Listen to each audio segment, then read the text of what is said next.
Bien, mesdames et messieurs, rebonjour et bonjour à ceux qui nous ont rejoints pour ce deuxième atelier consacré, celui-ci, à l'étude sylvicole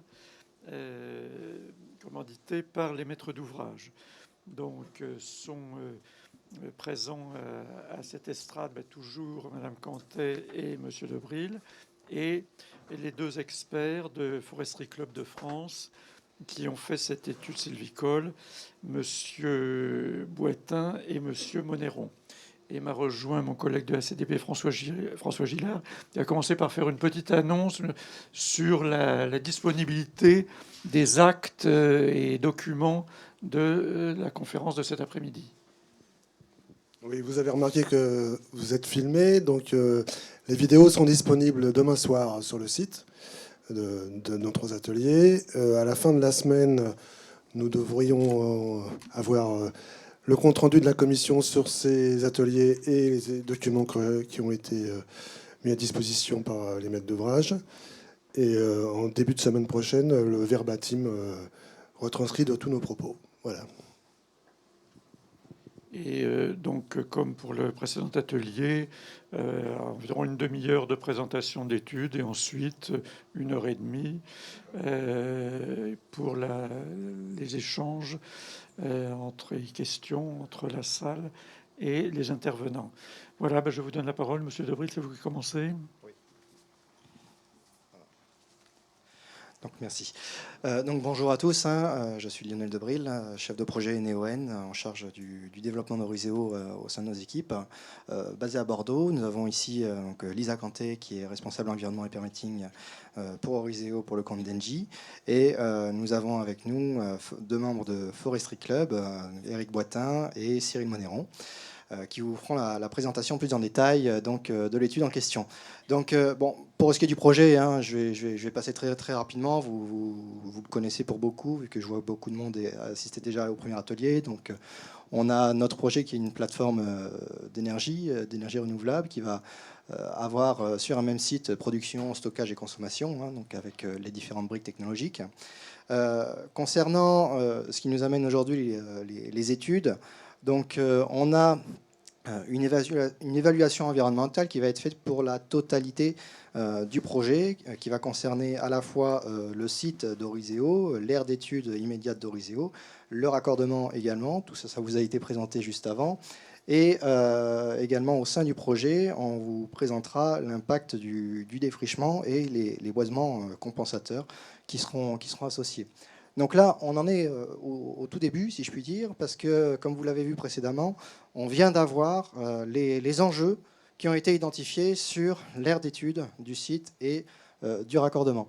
Donc tout d'abord, on en est à la phase d'état initial, et ensuite, avec la procédure itérative de réalisation de l'implantation du projet, on va avoir cette analyse des impacts et la définition des mesures qui vont être associées. Alors, concernant plus spécifiquement la partie forêt, eh bien c'est un projet dans le projet, vu qu'ici on a une surface effectivement inédite, 1000 hectares, un projet de 1000 hectares sur une aire d'étude de 2000 hectares. Donc il faut savoir qu'habituellement, une autorisation de défrichement, eh bien, on a une étude d'impact, on a un dossier qui est finalisé. Donc ça, ce ne sera pas avant fin d'année 2022, avec ensuite une enquête publique qui se déroulerait à minima en 2023. Et, donc vous aurez à ce moment-là l'intégralité de toutes les études qui seront produites, avec bien évidemment aussi un continuum du débat public, vu qu'on pourra vous présenter des évolutions au fur et à mesure de l'obtention des différentes études. Donc concernant une autorisation de défrichement, la partie compensation, on l'obtient plutôt après avoir l'autorisation de défrichement. Donc là, aujourd'hui, pour ce projet inédit, on sait qu'on va devoir vous présenter des études sur comment serait réalisée la compensation, quelles sont les pistes que l'on a, qu'est-ce qui est possible de faire pour justement à la fois avoir cette activité de production, tout en essayant d'améliorer également avec les associations environnementales, avec également la profession, pour également améliorer la biodiversité. Donc c'est vraiment un projet dans le projet, et je vais laisser Foresterie Club de France vous présenter tout ça.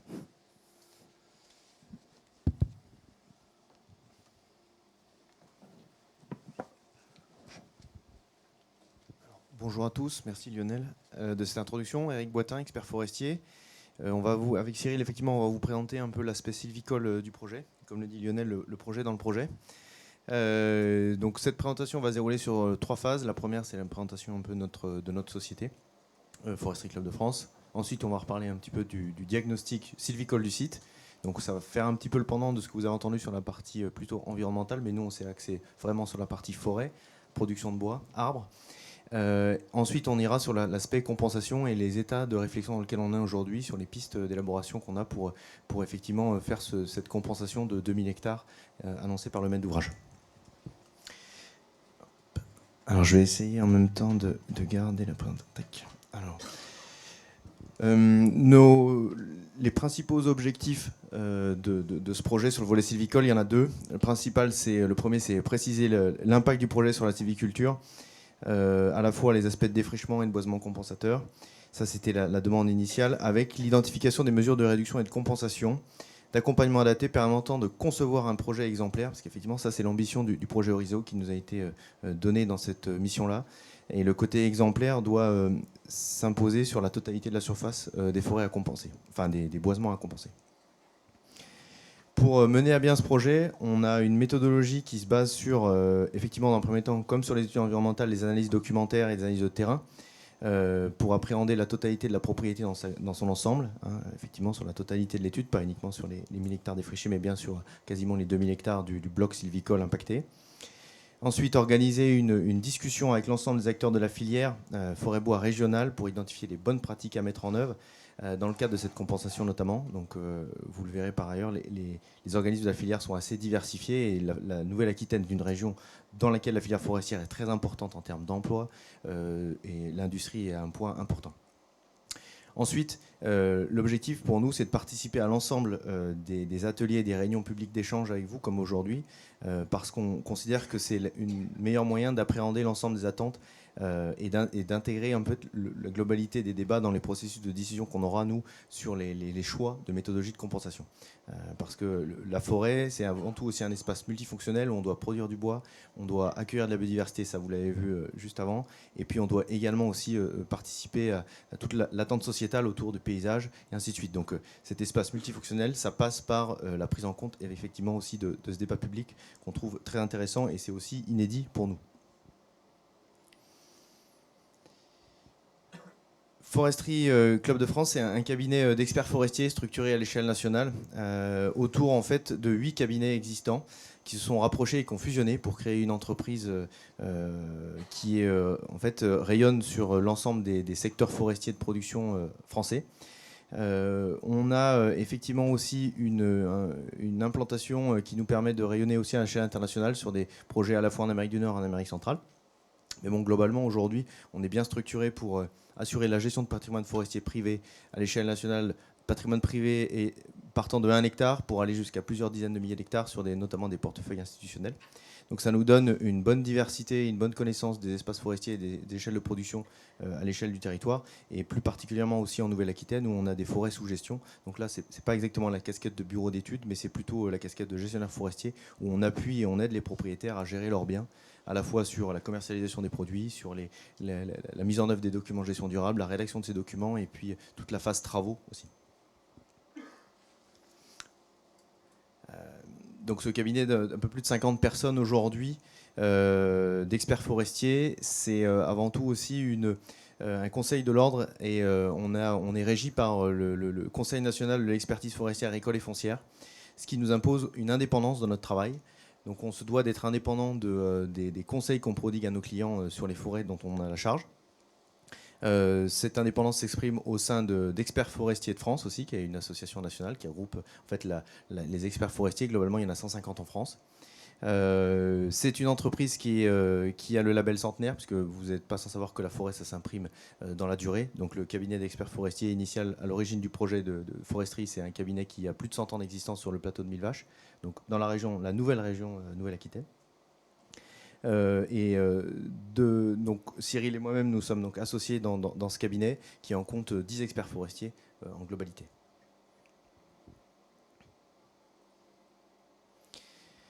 Nous avons également développé un conseil scientifique et nous travaillons avec la recherche à la fois sur l'aspect forestier et sur l'aspect environnemental. Parce qu'aujourd'hui, notre activité de gestionnaire forestier est largement impactée par les changements climatiques, par aussi les attentes sociétales qui sont en pleine évolution. Et donc, de par notre empreinte de gestion qui couvre plus de 100 000 hectares aujourd'hui à l'échelle nationale, on a décidé de s'associer avec le monde de la recherche et le monde de l'environnement pour orienter en fait toute cette gestion qu'on applique sur les propriétés de nos clients.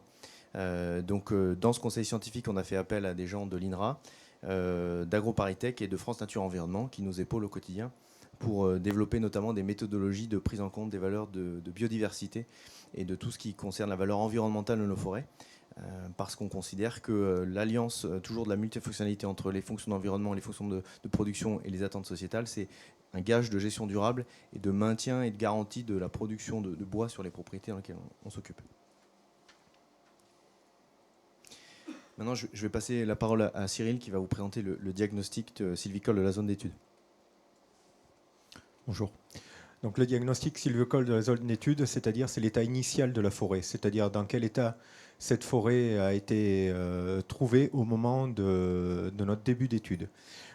Pour ça, on a fait, comme Eric vient de le dire, une étude bibliographique aussi, c'est-à-dire qu'on a analysé les plans de gestion passés et on a analysé le terrain. On a été sur le terrain, on a pris les pratiquement 2000 hectares de forêt.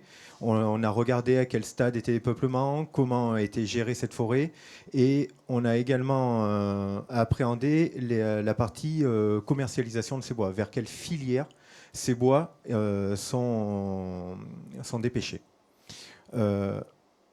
Sur l'analyse bibliographique sur cette forêt, on a analysé les plans de gestion, mais il faut savoir que cette forêt a été énormément chamboulée par les deux dernières tempêtes. Au total, entre la tempête de 99 et la tempête de 2009, près de 1500 hectares ont été détruits sur les 1955 hectares de forêt. Donc vous voyez, plus des 3/4. Donc ça a remis en cause cette gestion. Aujourd'hui, on a quand même analysé ce qu'il était aujourd'hui. Donc il y a bien un plan simple de gestion qui est un document de gestion durable, agréé notamment par le CRPF, et qui est conforme au SRGS. Donc qu'est-ce que c'est le SRGS? C'est les schémas régionaux de gestion sylvicole. C'est le schéma qui est là pour nous, en tant que gestionnaires forestiers, nous guider dans nos choix aussi, savoir si ces choix sont validés par les instances régionales ou pas. Voilà. Donc là, ce document de gestion est tout à fait validé par les instances régionales et répond tout à fait à ces attentes régionales. Ce qu'on a constaté également, c'est que cette propriété était très très bien desservie, ce qui est un atout pour les propriétés quand on fait de la mobilisation de bois, c'est également sortir ces bois et du coup cette forêt est très très bien desservie. L'ensemble des parcelles est bordé d'une piste forestière. Donc, cette propriété, après passage sur le terrain, on s'est rendu compte qu'elle était composée à plus, on va dire 99%, mais même un tout petit peu plus de 99% de la surface est occupée par du pin maritime. Donc ça, je l'avais dit tout à l'heure, donc ce pin maritime qui a été très impacté par la tempête de 99 et de 2009. Depuis 2018, donc, date de mise en place du nouveau plan de gestion, cette forêt subit une rotation de coupe de 28 ans. C'est-à-dire que tous les 28 ans, les parcelles passent en coupe rase. Mais c'est ce qu'on a pu voir tout à l'heure, ce qui crée un maillage aussi dans la forêt, quoi.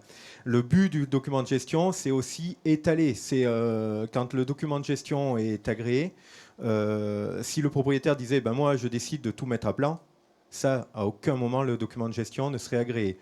Il faut avoir une logique Le but du document de gestion, son origine, c'est aussi étaler les arrivées de bois sur la filière forestière. C'est-à-dire qu'une année, on ne se retrouve pas avec des milliers d'hectares de coupés, bon, à part catastrophe naturelle bien sûr, mais avec des milliers d'hectares de coupés, et de l'année d'après, ben non, on ne coupe plus rien parce qu'on a trop ponctionné la forêt. Le but de ces documents, c'est d'étaler dans le temps les coupes sur l'ensemble du massif.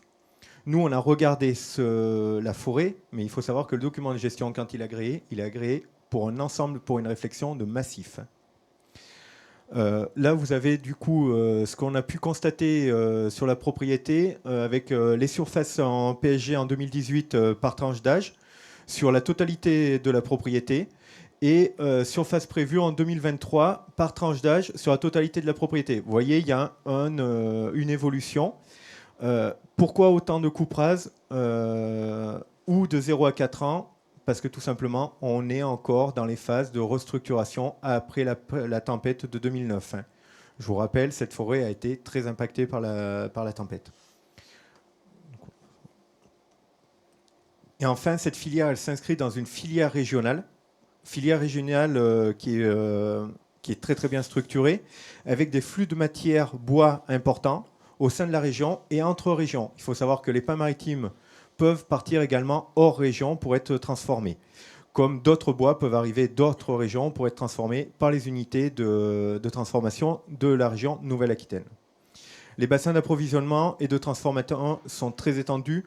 Vous voyez sur la première carte, vous voyez les unités de transformation, c'est-à-dire la localisation et sectorisation des 40 plus grands établissements employeurs de la région dans le domaine forestier. Donc vous voyez que le massif des Landes de Gascogne, et même au-delà, si vous remontez sur le Limousin, le maillage industriel est très très présent sur ce secteur. Et de l'autre côté, vous voyez les ventes de pins maritimes en France, avec l'impact prix. Et on se rend compte que plus sévère, meilleur est le prix. Et en fait, on voit que le pain maritime est bien, la filière est très bien adaptée à cette essence. C'est adapté à cette essence. Voilà. Je repasse la parole pour la compensation. Merci Cyril. Donc la feuille de route sur la partie compensation donnée par le maître d'ouvrage, c'est un boisement physique d'au moins 2000 hectares de peuplement forestier. Cibler des parcelles pour lesquelles les financements de compensation ont une réelle plus-value. Il faut qu'il y ait une additionnalité de production sylvicole sur les parcelles qui seront fléchées par les financements. Donc ça, c'est aussi également une demande de l'État. Et collaborer avec l'ensemble des membres de la filière forestière pour garantir l'éligibilité des parcelles retenues et des techniques mises en œuvre. Cette compensation, dans l'état actuel des réflexions, elle se base sur 3 principes généraux. Le premier principe, c'est d'abord et avant tout une compensation qui doit être sylvicole. Nous, je reviens un peu sur le cadrage, nous on s'occupe de la partie sylvicole, on n'est pas là pour parler de compensations environnementales qui ont été évoquées dans l'atelier d'avant. Donc cette compensation sylvicole, l'objectif c'est de garantir aux industries du bois que les 1000 hectares qui sont coupés sur la propriété sur une durée d'au minimum 30 ans pour l'installation des panneaux, il va y avoir une perte de production, et cette perte de production, il faut qu'elle soit compensée par des boisements qui sont créés à côté, pour permettre une adéquation avec les besoins actuels de la filière qui, vous savez, est très important. Ensuite, il faut garantir la qualité et la pérennité des boisements qui ont un caractère additionnel, à la fois dans le contexte incertain des changements climatiques, et donc il faut que ce soit des boisements qui s'inscrivent dans la durée. Deuxième point. Et troisième point, garantir une diversité des peuplements implantés qui sont en accord avec les potentialités des milieux qui seront support de cette compensation. Donc ça, c'est les 3 principes généraux qui guident notre travail. Ça conduit aujourd'hui sur 3 axes d'études, de mise en œuvre de cette compensation d'un point de vue plutôt concret sur le terrain. Premier axe, constitution de peuplement de pins sur des terrains qui sont aujourd'hui non productifs en termes de pins maritimes. Ça peut être des friches, des parcelles forestières sinistrées, sur un modèle de bocage forestier. Alors ce modèle de bocage forestier, je vous le décrirai un petit peu plus précisément avec un focus un peu comme on l'ont fait mes collègues du Bureau d'études environnement sur cette thématique. Mais globalement, le bocage forestier, l'objectif, c'est d'inclure de la diversité dans cette monospécificité de pins. Parce qu'on l'a bien vu, ce qui crée la richesse, notamment en forêt sur la biodiversité, c'est la mosaïque des milieux. Et donc, il faut qu'on crée cette mosaïque de milieux aussi sur les parties compensées. Deuxième thématique de travail, celui sur les peuplements dépérissants de feuillus, notamment en bordure du massif. Le premier point, c'est plutôt centré sur le cœur de massif pin maritime landais, département Lot-et-Garonne, Landes et Gironde. Là, ce deuxième point, ça peut aussi s'adresser surtout à la périphérie du massif. C'est comme l'a dit Cyril, dans la mesure où le pin maritime s'approvisionne, la zone d'approvisionnement du pin maritime est très importante en termes de surface. Il faut qu'on puisse compenser aussi sur le même secteur d'activité, donc un secteur un peu plus grand. Donc on peut aller travailler sur les départements limitrophes. Donc là, avec une thématique notamment sur les peuplements feuillus qui sont impactés par le changement climatique, qui sont dépérissants, et pour lequel le pin maritime est une espèce, d'après les spécialistes et nos contacts qu'on a notamment avec les services de l'État qui sont spécialisés sur la santé des forêts, revêt un avantage important vis-à-vis des modifications climatiques à court terme. Donc l'idée, c'est d'intégrer du pin maritime, notamment sur ces peuplements en dépérissement, mais par contre, ne pas faire de la monoculture de pin maritime sur ces peuplements-là, mais garder aussi une mélange sur les peuplements feuillus, notamment les feuillus qui sont natifs dans les parcelles qui sont travaillées. Et le troisième axe, c'est un axe un peu différent. C'est pas vraiment de la compensation au sens hectare pour hectare. C'est plutôt d'aller appuyer les forestiers sur des travaux spécifiques pour améliorer la production et la biodiversité d'espaces forestiers existants.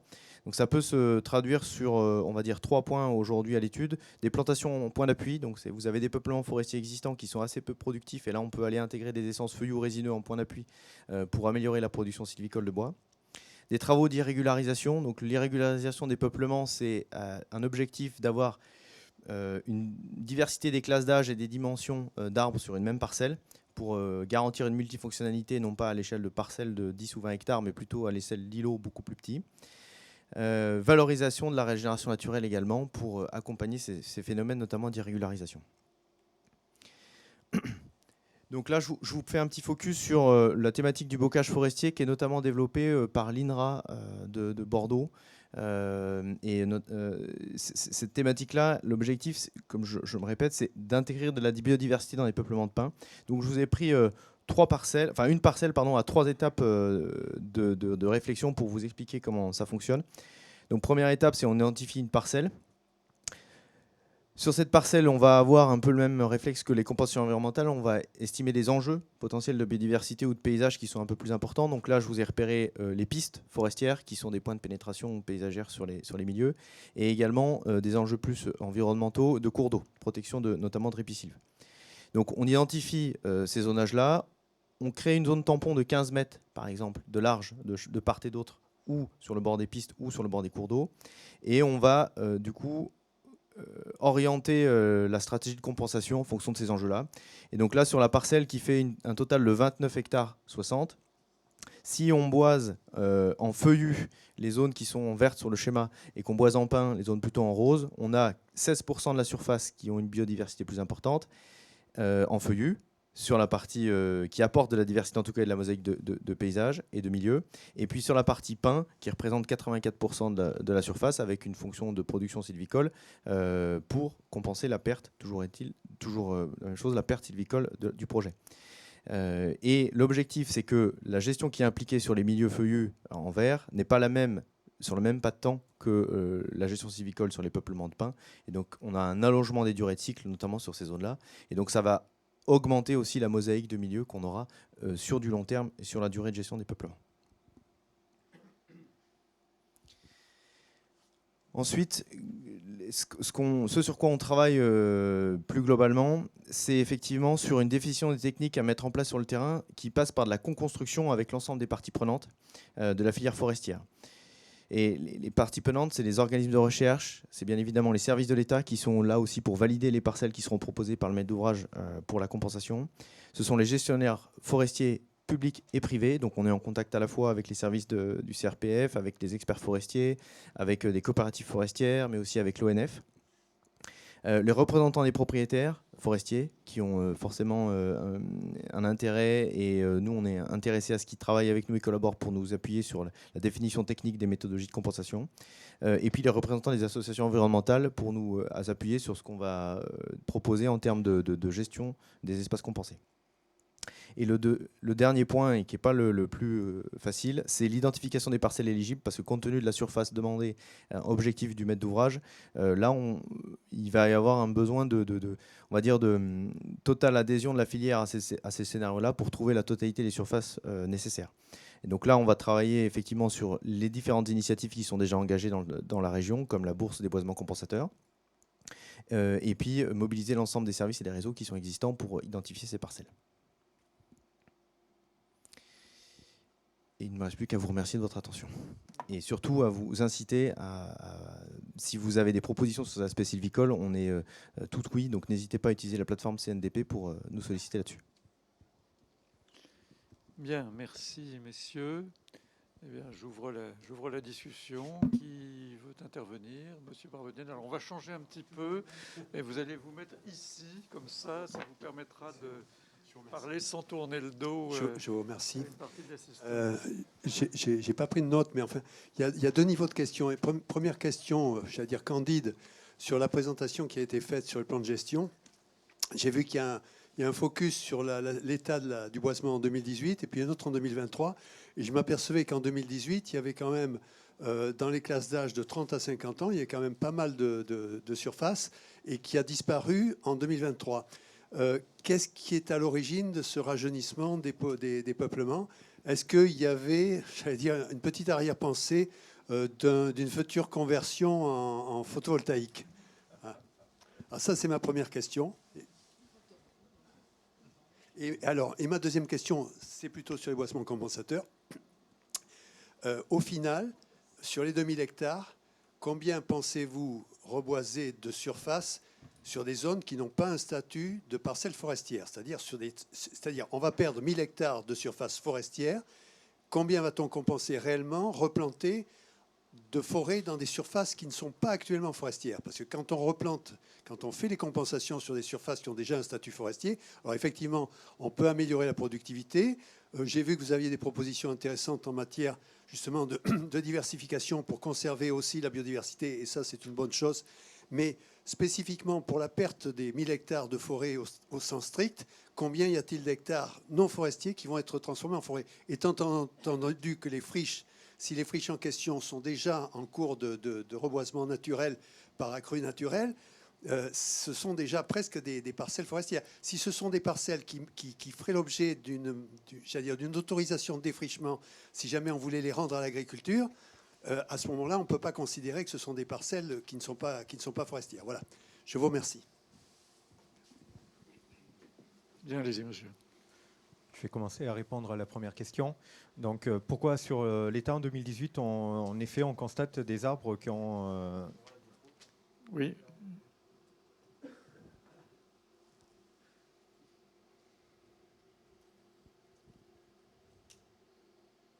Voilà.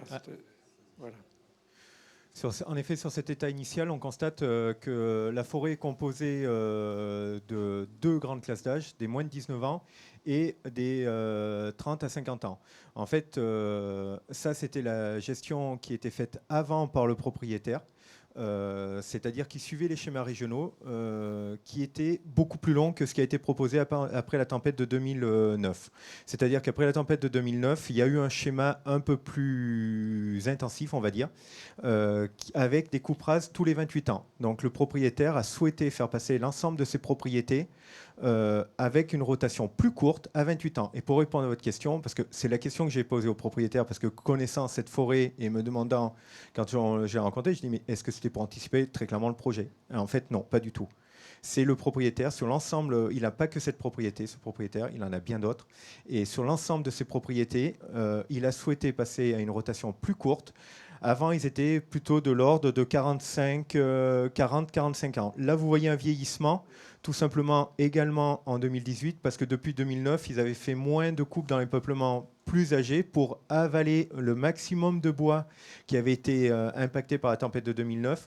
Et ils se sont énormément concentrés sur la partie de reboisement également qui a été fait sur la propriété.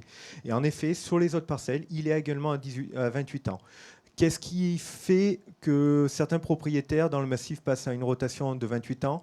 C'est que plus on a une rotation courte, plus on diminue le risque de catastrophe naturelle. Vous voyez, une tempête en 99, une tempête en 2009, et du coup, certains propriétaires, c'est pas la majorité, hein, beaucoup restent plutôt sur autour, tu me confirmeras Roland, mais les propriétaires restent plutôt autour de 35-40 ans.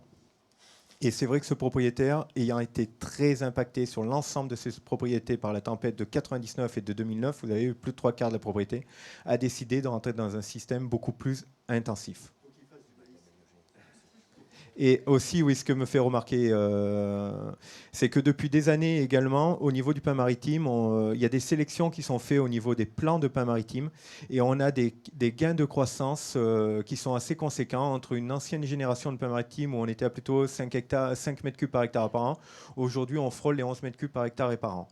Juste en sélectionnant des individus et il n'y a aucune amélioration génétique, hein. Enfin, c'est de l'amélioration génétique, mais sans OGM, hein. Je précise, je veux tuer tout de suite le débat possible, hein, voilà.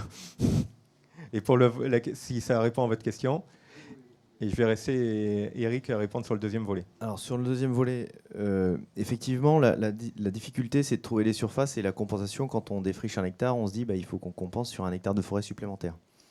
Alors, l'État ne se pose pas forcément la compensation sur ce niveau-là. L'objectif, c'est je perds des surfaces de forêt productives, et donc il faut que j'arrive à compenser non pas la perte d'hectares de surface, mais la perte de volume. Parce que la problématique qu'on a aujourd'hui sur notre pays, c'est que on a besoin de terres pour l'agriculture, donc les agriculteurs sont aussi en pression sur les terrains. Et donc, à l'échelle nationale, il y a aussi des défrichements qui sont faits sur des regains de terrains forestiers pour l'agriculture. On a des besoins de terrain pour le foncier urbanisé, enfin le développement de nos villes. Et globalement, aujourd'hui, du foncier disponible, il n'y en aura pas suffisamment si on mise tout là-dessus en termes de nouvelles terrains forestiers, parce que derrière, on va se heurter à des problématiques aussi d'utilisation agricole. Donc le sujet, c'est plutôt, l'État dit, je perds non pas 1 hectare, mais je perds X mètres cubes de bois en fait, pour la filière tous les ans. Donc on va dire entre 5 et 10 mètres cubes. Et donc il faut que je recrée ces 5 à 10 mètres cubes. Et l'objectif, encore une fois, on se positionne bien sur une compensation sylvicole.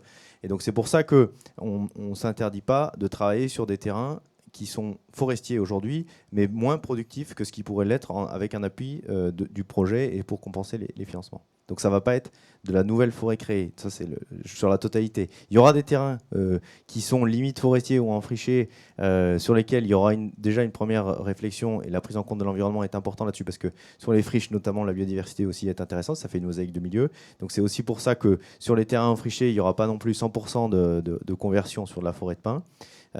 Donc on gardera, et notamment sur les corridors, cet objectif de diversité, mais on ne pourra pas reboiser 2000 hectares de terrain agricole, si c'est ça la question. Je pense que ce n'est pas possible. Ça tord le coup à la légende de la méga compensation 2 pour 1, etc. On compense la production de bois en intensifiant la production, vous le savez mieux que moi. Mais le travers de l'intensification de la production, c'est le même qu'en agriculture. Plus on intensifie, plus ça coûte cher la biodiversité, et ça, c'est imparable. Et en plus, pour le bilan carbone, c'est le sujet d'après.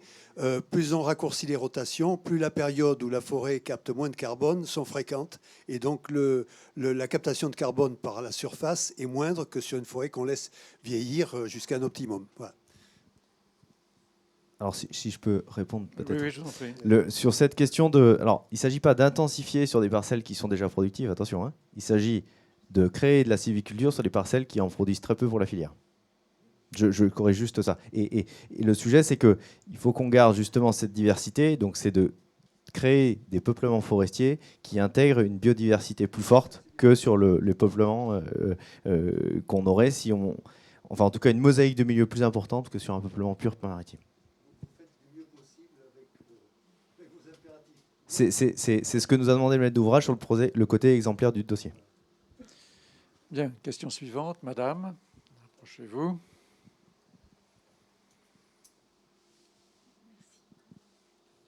Donc Christine Seguino, conseillère régionale.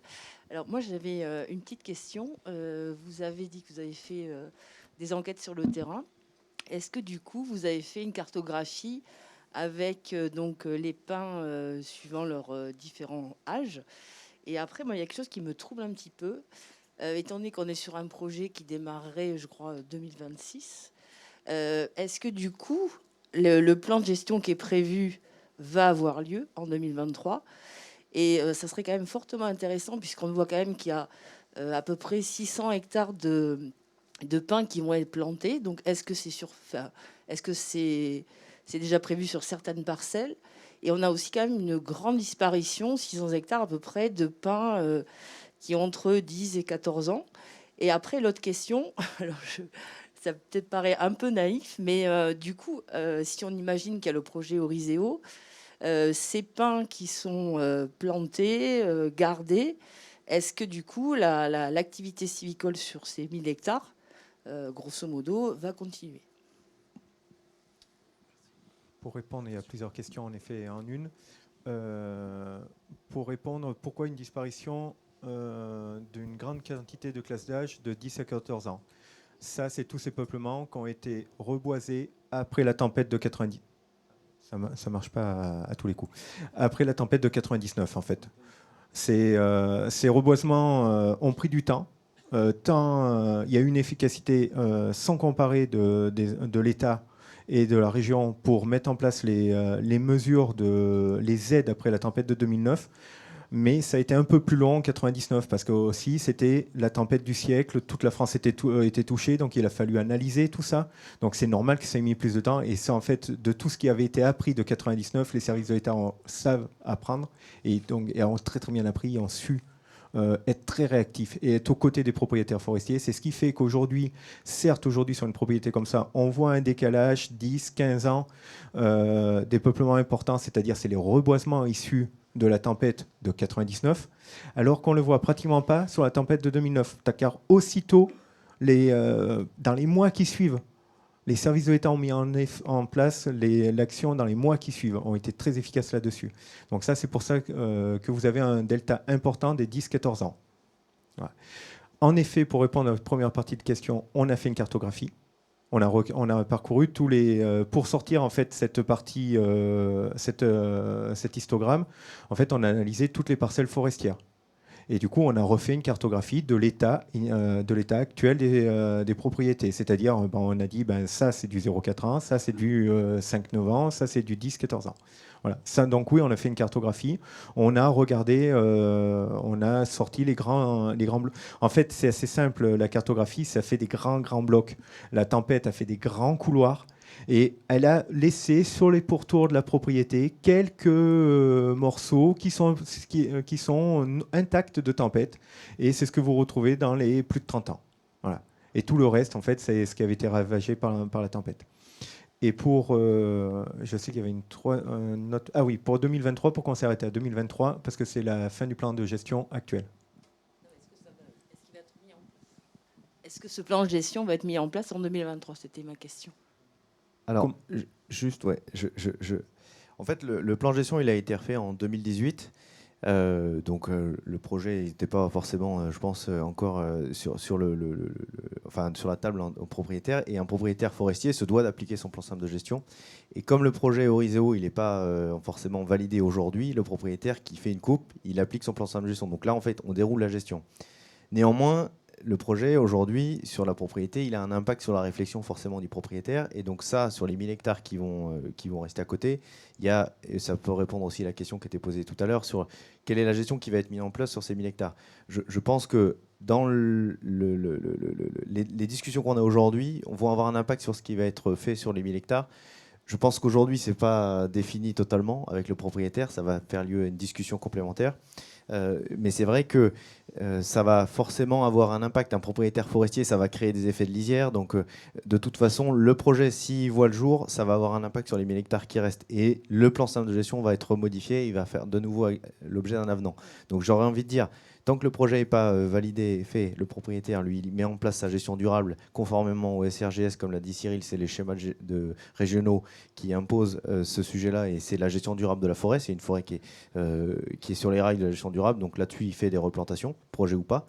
Et puis derrière, après, si le projet sort, de toute façon, il y aura forcément, à mon avis, un avenant au plan simple de gestion existant. Et il y aura de nouveau un plan simple de gestion qui sera édité sur les 1000 hectares qui restent. Et à mon avis, les stratégies de gestion seront sûrement impactées. Oui, alors je vous remercie, mais par contre, ce qui me semblerait quand même assez important, c'est que ces cartographies avec ce qui est prévu en 2023 soient superposées à l'étude qu'on a vue précédemment pour voir si justement on n'a pas une incompatibilité entre ce qui va arriver et ce qu'on essaierait éventuellement de préserver. Juste pour préciser, tout à l'heure, comme on a vu sur l'étude, la définition des parcelles par le maître d'ouvrage n'est pas définie. C'est-à-dire qu'il ne sait pas que sur ces 7 endroits qui va devenir une parcelle photovoltaïque. Parce que tout ça, c'est ce qui découle de l'étude environnementale. Donc nous, on a analysé la propriété sans savoir si cette parcelle allait être du photovoltaïque ou pas. Parce que le maître d'ouvrage ne le sait pas, donc nous encore moins. Ce qui est un peu troublant, c'est que, moi j'aurais été, je ne sais pas si c'est possible d'avoir la carte avec ces différentes histogrammes reportés sur les parcelles, parce que c'est vrai que le travail qui a été fait par GEREA et Biotope montre vraiment qu'on a des richesses de biodiversité. Et si malheureusement ces richesses se trouvent dans les zones où on a des 5-9 ans ou des plus de 30 ans, c'est quand même assez ennuyeux.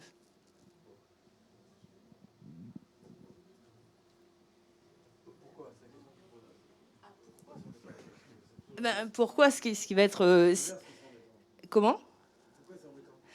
Alors, si on a une richesse de biodiversité qui est là, avec ces arbres qui sont là, bien installés, et qu'on les coupe, on sait très bien que cette biodiversité, elle va disparaître.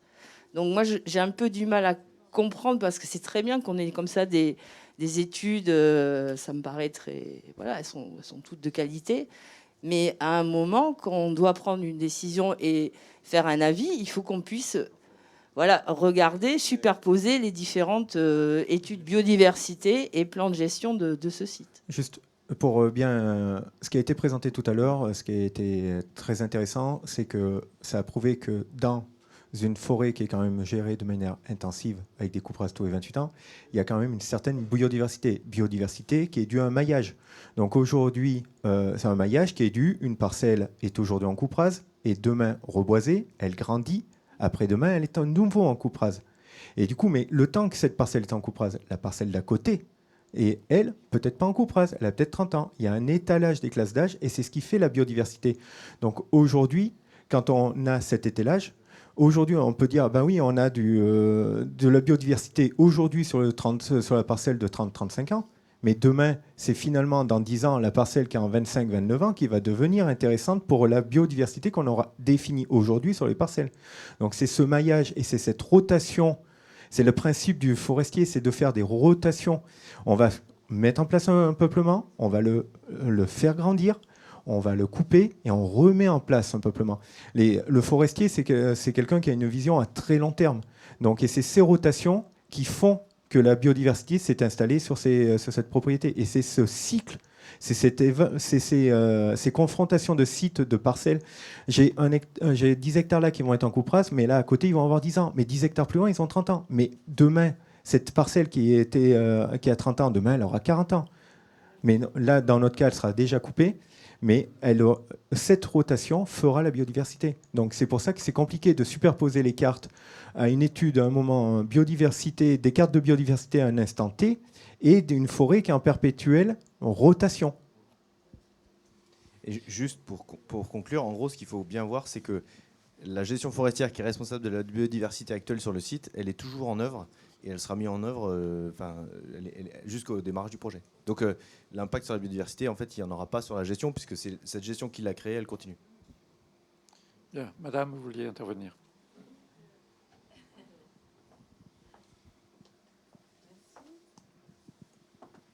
Donc Christine Jean de la Ligue pour la protection des oiseaux. Juste sur ce point quand même, à mon avis, la question était pertinente, dans la mesure où quand il y aura des panneaux photovoltaïques à côté, on n'aura pas forcément le maillage que vous avez prévu. Donc ça veut dire qu'effectivement, dans la réflexion sur la superposition des enjeux et des cartes, il faut que si on a de la forêt, on puisse continuer encore dans son exploitation sur excusez-moi, à avoir ce maillage. Parce que si on a... je crois que c'était à peu près... Donc ça, je pense que c'est pour ça, c'est pas effectivement une superposition intentée, mais n'empêche que c'est une réflexion sur comment on organise le maillage avec... voilà. Ça, c'était la réaction à ça. Moi, j'avais une question c'était par rapport justement aussi au... Alors, ça ne s'adresse pas forcément à vous, mais c'est quand même une interrogation que j'ai. C'est-à-dire que ça veut dire, quand on voit ce qui est prévu en 2023, alors je ne sais plus ce qu'on a dit pour le projet, mais ça veut dire qu'on va défricher des arbres qui ne sont pas du tout à maturité. Donc voilà. Donc moi j'ai une interrogation qui est une autre interrogation, c'est-à-dire que vous avez dit qu'il y a eu 2 tempêtes, il y a eu des indemnisations 2 fois du propriétaire pour faire du bois, et finalement il touche de l'argent, mais il fait un autre projet derrière. Donc moi j'ai une vraie interrogation sur quelle est l'obligation du propriétaire par rapport à ça. Ça, c'était une première chose. L'autre chose, j'aurais voulu... Alors, tout à l'heure, vous avez montré des cartes. J'ai eu... pardon, juste celle qui est après celle-là. Si on pouvait voir la diapo. Je pense que c'est la suivante. Voilà. Donc, je voulais être sûre de comprendre la figure de droite, où on voit du vert en bas, cartographie des volumes vendus et des prix de maritime aux ventes des experts forestiers. Donc ça veut dire que là, ce que j'arrive pas à voir, c'est les volumes vendus des différents massifs. Hein, c'est bien ça, c'est pas... Oui. Le rang, en fait, est proportionnel. Vous voyez le rang là que l'on voit. Très bien. L'échelle, c'est ça, c'est 10 000 m3. Ouais. Et donc, ça veut dire... Et le prix, j'ai compris, c'est la couleur. Mais donc, ça veut dire que ce qu'on voit en haut, c'est pas du pain qui vient d'ici, c'est du pain qui est produit là-bas. Hein, on est bien d'accord. OK. Donc, moi, j'avais une interrogation. Ça n'a rien à voir avec cette cartographie, du coup. C'était qu'on soit bien d'accord sur enfin, que ça soit très clair que, justement, sur les 2000 hectares, il y en a 1000 qui ne seraient pas défrichés sur le projet. Ça, c'est bien une mesure d'évitement. Ce n'est pas une mesure de compensation. Ça, on est bien d'accord là-dessus. Hein, voilà. La deuxième chose, c'est justement par rapport à... Vous avez évoqué un peu le sujet tout à l'heure, mais ça veut dire qu'aujourd'hui, l'aire de prospection des mesures compensatoires qui doivent être normalement un peu situées au niveau du projet, c'est où? C'est à peu près quel... Et puis la dernière question, ça rejoint un peu ce qui a été dit tout à l'heure, mais c'est la dernière. C'est vrai que quand on voit tout ce qui est programme régional forêt-bois, etc., il y a un fort enjeu climat derrière et qui n'apparaît pas du tout ici. Donc là, effectivement, je m'interroge. Et puis j'en avais encore une autre, excusez-moi. Vous avez parlé effectivement des mesures de compensation, etc., mais après le suivi, justement. Vous n'avez pas du tout évoqué la question du suivi, de ce qui serait mis en place, et si vous avez des choses à dire à ce sujet maintenant, déjà envisagé. Merci. Alors, toute une série de questions. Oui, je vais juste donc répondre à deux questions, aux éléments soulevés. Sur la partie indemnité, en effet, il y a des indemnités qui ont été reçues à la suite des tempêtes. Nous disposons aujourd'hui des cartographies des parcelles aidées et nous devons, dans le cadre de l'élaboration du projet, bien les prendre en compte, et tout aménagement de parc sur les parcelles aidées, il y a bien un souhait du propriétaire pour rembourser les indemnités reçues. Il y a un petit biais pour l'instant, c'est que réglementairement, il ne peut rembourser qu'une partie des aides, c'est une histoire de délai. Et donc, dans tous les cas, ça fera l'objet de la part, de toute façon, c'est des discussions avec les services de l'État, le fait que ces parcelles soient aidées, ça nous obligera à une compensation supplémentaire. Sur la partie 1000 hectares évités, alors je voudrais juste, là on parle beaucoup, on parle donc de 2000 hectares de forêt. On est sur 2000 hectares de forêt, on a 150 hectares environ de pistes forestières, on a quelques hectares qui sont vraiment mineurs de lagunes, mais on a aussi d'autres éléments. Donc nous, ce qu'on explique, c'est qu'on va aménager 1000 hectares globalement pour le projet, et le reste sera en effet évité et laissé à la sylviculture. Tout à l'heure, dans le cadre du bilan carbone, Denis Lousteau a fait une analyse détaillée où nous avons travaillé parcelle par parcelle, ce qui pourrait, sur la base d'un plan fictif, et on vous présentera les différentes superficies. Donc on est à quelque chose comme 1000 hectares aménagés, on a des hectares qui sont artificialisés, que je pourrai vous donner plus tard, et on a, je crois, de l'ordre de 700 hectares laissés en sylviculture.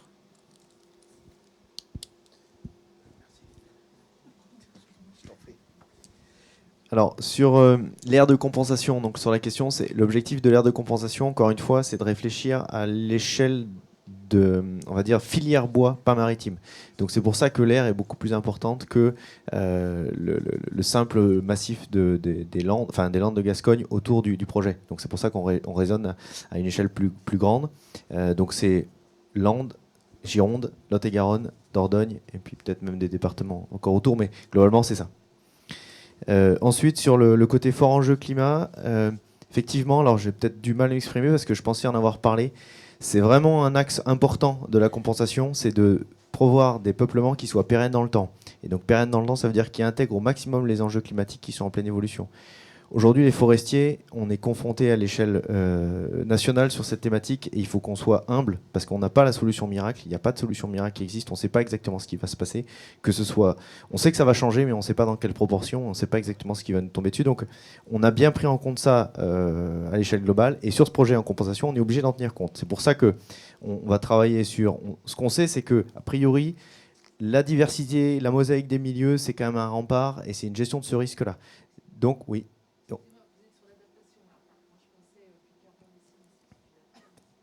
Alors, puits de carbone, c'est autre chose, mais sur l'aspect, vous avez dit, je crois, l'enjeu climatique. Donc, pour moi, l'enjeu climatique, c'était le changement climatique. Donc, c'est pour ça que je réponds à cette question. Désolé si j'ai mal compris la question. Mais je finis juste mon propos de dire que la diversité, c'est une gestion de ce risque-là. Le risque de ce changement climatique, on se rend compte que plus on a de diversité de mosaïque de milieu, plus, a priori, on peut profiter d'une diversité génétique au sein des peuplements pour suivre ce changement-là et ne pas tout miser sur une seule essence, c'est aussi gage, en fait, un bon père de famille. On a cette expression-là souvent en forêt, mais globalement, ne pas mettre tous ses œufs dans le même panier, c'est un peu le même sujet. C'est-à-dire qu'on va essayer de diversifier les espèces de production pour garantir ce changement. Et puis sur la question sur le suivi, qui est un point effectivement très important. Le maître d'ouvrage, quand il doit compenser, il s'engage sur de la durée, sur la réussite. C'est un engagement de résultat, c'est pas un engagement de moyens. Donc il faut que les parcelles à terme, elles soient productives, productives de bois. Et donc les services de l'État, eux, ont tout un processus de contrôle. Donc les gens qui vont être en charge des travaux de compensation, ils se doivent aussi de donner au maître d'ouvrage des gages de sécurité sur la durée pour la réalisation de ces projets-là et sur le succès des plantations. Je pense avoir répondu à toutes les questions. Bien. Avant de vous donner la parole, on parle beaucoup des services de l'État, la DDTM. S'il y a un représentant des services de l'État, vous intervenez quand vous voulez. Hein. Je pense que tout le monde sera heureux de vous entendre.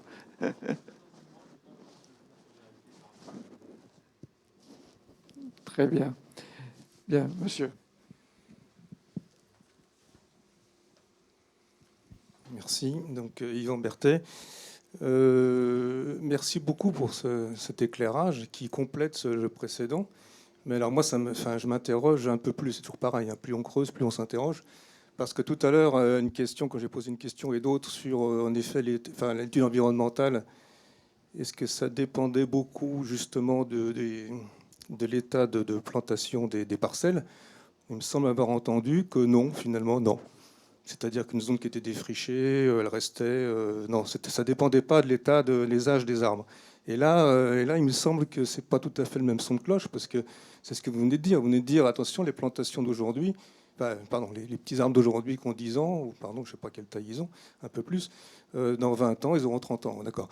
Le projet, il est sur 30 ans, a priori. Donc là, maintenant, je suis un peu perdu. Et donc, j'appuie les remarques précédentes de superposer les études d'avant avec les photos aériennes, ce qu'on avait un peu dit tout à l'heure, hein, c'est-à-dire de se rendre compte si les zones sensibles aujourd'hui qu'on va garder justement de ces 1000 hectares, parce qu'elles sont sensibles avec toute la faune, la flore, etc., mais elles correspondent à l'état initial d'aujourd'hui. Et quand les autres, et donc celles d'à côté qui a priori sont à défricher, et ben dans 20 ans, elles se retrouveront en zone éventuellement très riche en biodiversité. Ça, c'était ma réaction. Alors ma question maintenant sur les compensations. C'est très intéressant parce que vous dites finalement on doit trouver 2000 hectares dans une zone la plus un peu large, pas forcément à côté mais plus loin, et en fait on va être obligé de taper dans des zones pauvres, des friches, des choses comme ça, hein, un peu d'intérêt. Or il se trouve que puisqu'on parle de projets photovoltaïques, l'ambition de la région déjà ici en Nouvelle-Aquitaine, c'est de trouver 4000 hectares d'ici 2030, pour respecter les schémas de raccordement. 4000 hectares, souvent dans un peu les mêmes massifs, pour installer des panneaux photovoltaïques. Et donc, on entend dans les ateliers pour installer ces panneaux de dire, mais évidemment, on va les mettre sur des zones, des friches, des zones, des hangars, etc. Alors là, moi, la question, c'est, je comprends un peu les conflits, mais il va y avoir un conflit. C'est-à-dire que si vous cherchez 2000 hectares de zones très pauvres, dans l'Aquitaine, pas trop loin, et tous les acteurs de projet, j'imagine il y en a ici, vont chercher aussi des milliers d'hectares pour mettre des panneaux solaires. Voilà, c'est la réflexion que je me fais en entendant cette présentation. Alors, sur cette concurrence pour l'accès au foncier, est-ce que vous voulez réagir? Alors, je vais répondre à la première partie de la question sur l'aspect, pour être bien clair, parce que je ne crois pas avoir compris la même chose que vous, en tout cas de la biodiversité sur les classes d'âge. Ce qui a été dit tout à l'heure, c'est de dire que c'est la diversité des classes d'âge qui crée aussi une diversité de la biodiversité au sein des espaces. C'est-à-dire qu'à chaque classe d'âge de forêt, vous avez des biodiversités qui sont inféodées à chaque classe d'âge. Et donc, c'est la diversité des classes d'âge qui augmente la biodiversité du site. Et donc, c'est cette mosaïque de milieux qu'il faut travailler. Donc, je pense, juste pour préciser le point, c'est que plus on a une mosaïque de milieux, plus on a une mosaïque de peuplement, plus on a meilleure est la biodiversité. Voilà, ça, c'est la règle générale. Donc, il y a quand même une corrélation entre les classes d'âge des peuplements et les biodiversités inféodées, mais ce qui compte, c'est surtout la diversité des milieux. Je voulais juste rajouter, quand on parlait de friches, il faut distinguer les friches naturelles.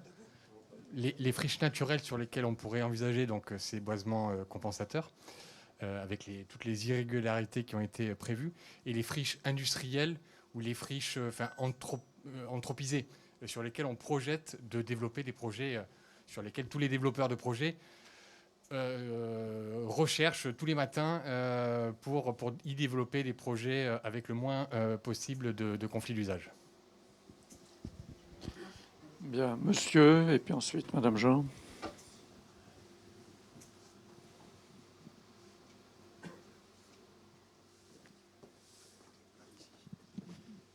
Oui, Jacques Quignot. Oui, je reviens effectivement à la coordination nécessaire entre donc, les études environnementales et les études je dirais, de gestion forestière. Effectivement, donc, là, ce que vous dites, qu'il y a une diversité effectivement d'âge, effectivement, concourt généralement à plus de biodiversité. Par contre, ce qu'on a vu tout en études environnementales, c'est qu'on avait des parties, des parcelles avec 30, 40 ans, 50 ans. Il me semble c'était des parcelles riches qu'il fallait conserver. Il y avait des chiroptères, c'est ce que j'avais retenu au vol, comme ça. Et effectivement, quand on regarde le plan de gestion, à 2023, elles ont disparu. Il n'y en a plus. Donc attention, quoi. Donc effectivement, on n'aura plus ces strates d'âge si le plan de gestion tel qu'il est défini est poursuivi. Donc effectivement, alors c'est conseil aussi au maître d'ouvrage. Vous allez déposer un dossier de dérogation espèces protégées. Vous devrez donc donner une photo à un instant T. Alors est-ce que c'est la photo 2021 ? Et effectivement, si vous donnez une photo 2021 et qu'en 2022, 2023, le plan de gestion se poursuit, la photo ne sera plus bonne, telle qu'il est défini là. Donc effectivement, en particulier, les strates âgées disparaissent. Juste par rapport aux stratagées, on n'a pas parlé de stratagées tout à l'heure, on a parlé de densité de peuplement. C'est-à-dire qu'aujourd'hui, plus le peuplement vieillit, en effet, on va mettre à peu près 1250 tiges plein à l'hectare quand on en va reboiser. Et au fil de la sylviculture, on va diminuer cette densité, c'est-à-dire qu'on va couper un arbre que l'on va envoyer vers l'industrie papetière principalement pour laisser pousser les autres. Et ce qu'a dit le bureau, j'ai perdu son nom tout à l'heure, c'est que c'était la densité qui faisait. Donc cette densité, aujourd'hui, elle a dit sur les peuplements de 30 ans, on a des choses parce que la densité est plus faible. Là, on aura une densité plus faible à 28 ans. C'est-à-dire qu'on intensifie un peu les éclaircies. C'est-à-dire qu'à la fin, on aura à peu près la même densité qu'à 30 ans, sauf qu'on va l'atteindre beaucoup plus rapidement. Et du coup, on va diminuer la densité d'arbres. Et c'est ce qui va faire qu'une faune et une flore va s'adapter à cette densité, au-delà du fait de vieillissement. En effet, après, là, quand on va sur des îlots de très vieux vieillissement, on a une autre logique. Là, on reste dans une même logique entre 28, 30 ans, 35 ans, 40 ans, comme c'était avant. Là, aujourd'hui, ce qui a été analysé, c'est le dépeuplement. Je répète bien, avec l'amélioration qu'on a dans les pins, on a des arbres beaucoup plus gros, beaucoup plus vite. Ce que l'on a qui a aujourd'hui 40 ans, 50 ans, c'est de la première génération. Donc, ils vont faire 1 mètre cube à 40 ans. Aujourd'hui, avec l'amélioration, on peut être à 0,8, il a des sursauts, à 0,8 à 28 ans. C'est-à-dire qu'on aura à peu près le même volume d'arbres, le même volume, je veux dire, sur un nombre d'arbres identique à 28 ans qu'aujourd'hui à 35-40 ans. Ce qu'il faudra démontrer, c'est effectivement, est-ce que la biodiversité attendue, donc, avec des peuplements, je dirais, plus récents, effectivement de 25-30 ans, donc serait équivalente à des peuplements actuels donc, qui ont une quarantaine, entre 40 et 50 ans. Quoi. Après, c'est pas seulement l'âge de la parcelle, ce sera aussi les modalités de gestion. Enfin, il y a énormément d'éléments qui sont à prendre en compte. Ils interviennent. Vous parliez tout à l'heure des chiroptères. Non, vous parliez juste tout à l'heure des chiroptères. Les chiroptères, c'est vraiment sur les feuillus, sur des arbres isolés. Qui sont identifiés point par point par le bureau d'études. Mais est-ce qu'ils vont rester? Est-ce que donc, quand le projet va être approuvé, est-ce qu'ils seront encore là, ces arbres, ou est-ce qu'ils sont déjà coupés en suivant le plan de gestion? Alors, nous, dans le cadre du projet, c'est pas des éléments, enfin, c'est plutôt des éléments qu'on aurait tendance à conserver. Après, aujourd'hui, le projet, c'est un projet que nous souhaitons réaliser. C'est un projet que nous devons développer, que nous vous présenterons, qui sera soumis aux instructions des services de l'État. On n'est pas sur un projet autorisé. On ne peut pas interdire à l'exploitant d'exploiter sa parcelle. Oui, mais néanmoins, je reviens à une mise en garde. Faites attention, effectivement, par rapport au dossier réglementaire que vous avez déposé, et en particulier aux états initiaux environnementaux que vous allez présenter pour appuyer vos demandes au niveau écologie. Si ça ne correspond pas donc, à l'état actuel du moment du dépôt, vous allez avoir des ennuis. S'il n'y a pas de correspondance, je dirais, entre ce qui est décrit dans le dossier donc, écologique sur la description de l'État, de la façon dont vous allez éviter, dont vous allez réduire, si on dit on va éviter telle parcelle parce qu'elle est intéressante, mais que le peuplement a disparu, donc il va y avoir quelques difficultés. Quoi. Sur les chiroptères, on parlait des feuillus, c'est quelques feuillus isolés. Normalement, dans les schémas aujourd'hui, quand on fait une coupe, même de pin, comme j'ai dit, 99% de la propriété supramaritime, le 1% restant, c'est quelques feuillus épars qui peuvent y avoir. Normalement, la logique veut, aujourd'hui, après le propriétaire reste mettre chez lui, mais normalement, la logique veut aujourd'hui, et c'est ce qui est préconisé, Eric vous a dit qu'on était aussi gestionnaire, nous en tant que gestionnaire aujourd'hui, on va laisser les feuillus. On va pas aller... il y a 30 ans de ça, des générations avant nous, c'est vrai, étaient beaucoup plus systématiques. Quand on faisait une coupe blanc, on mettait tout à blanc. Aujourd'hui, les générations ont changé. Et normalement, les états d'esprit ont changé. Je suis d'accord. C'est pas partout. Je peux pas dire que tout le monde est vertueux. Il y a toujours des... mais c'est la logique aujourd'hui. Je vais pas vous dire que tout le monde le fait, mais c'est la logique aujourd'hui. Je vais vous donner la logique. C'est ce qui est prôné par le CRPF. À chaque fois, quand il y a un conseil du CRPF ou quand il y a un technicien qui vient qui dit lors des réunions publiques qu'organise le CRPF, et on parle de coupage, mais c'est marqué qu'il faut garder les feuillus. C'est dit, c'est redit. Je dis pas que tout le monde le fait. Tous les propriétaires n'ont pas la fibre. Il y a plusieurs, comme la typologie des propriétaires est très vaste. Bien, Madame Jean. Oui, parce que quand on pose des questions, on a des réponses qui amènent à d'autres questions. Donc, merci. Donc, oui, effectivement, vous aviez tout à l'heure bien cité les aires de compensation. C'est vaste. Et c'est vaste parce que peut-être qu'on a du mal à trouver des compensations. Et donc là, c'est vrai que c'est plus au service de l'État. C'est comment on va arriver à compenser tous les... Comment on arrive à penser... On en est où aujourd'hui dans la capacité à compenser tous les projets de défrichement en région? Parce que je crois que c'est quand même ça aussi qui est un peu posé. C'est-à-dire que 1000 hectares, c'est pas rien. Il y a d'autres projets. Et puis il y a d'autres projets même de GPSO, d'autres, etc. Donc à un moment, comment on arrive à compenser tout ça? Mais évidemment, ce n'est pas forcément la réponse du maître d'ouvrage, mais c'est vrai que c'est quand même un vrai sujet.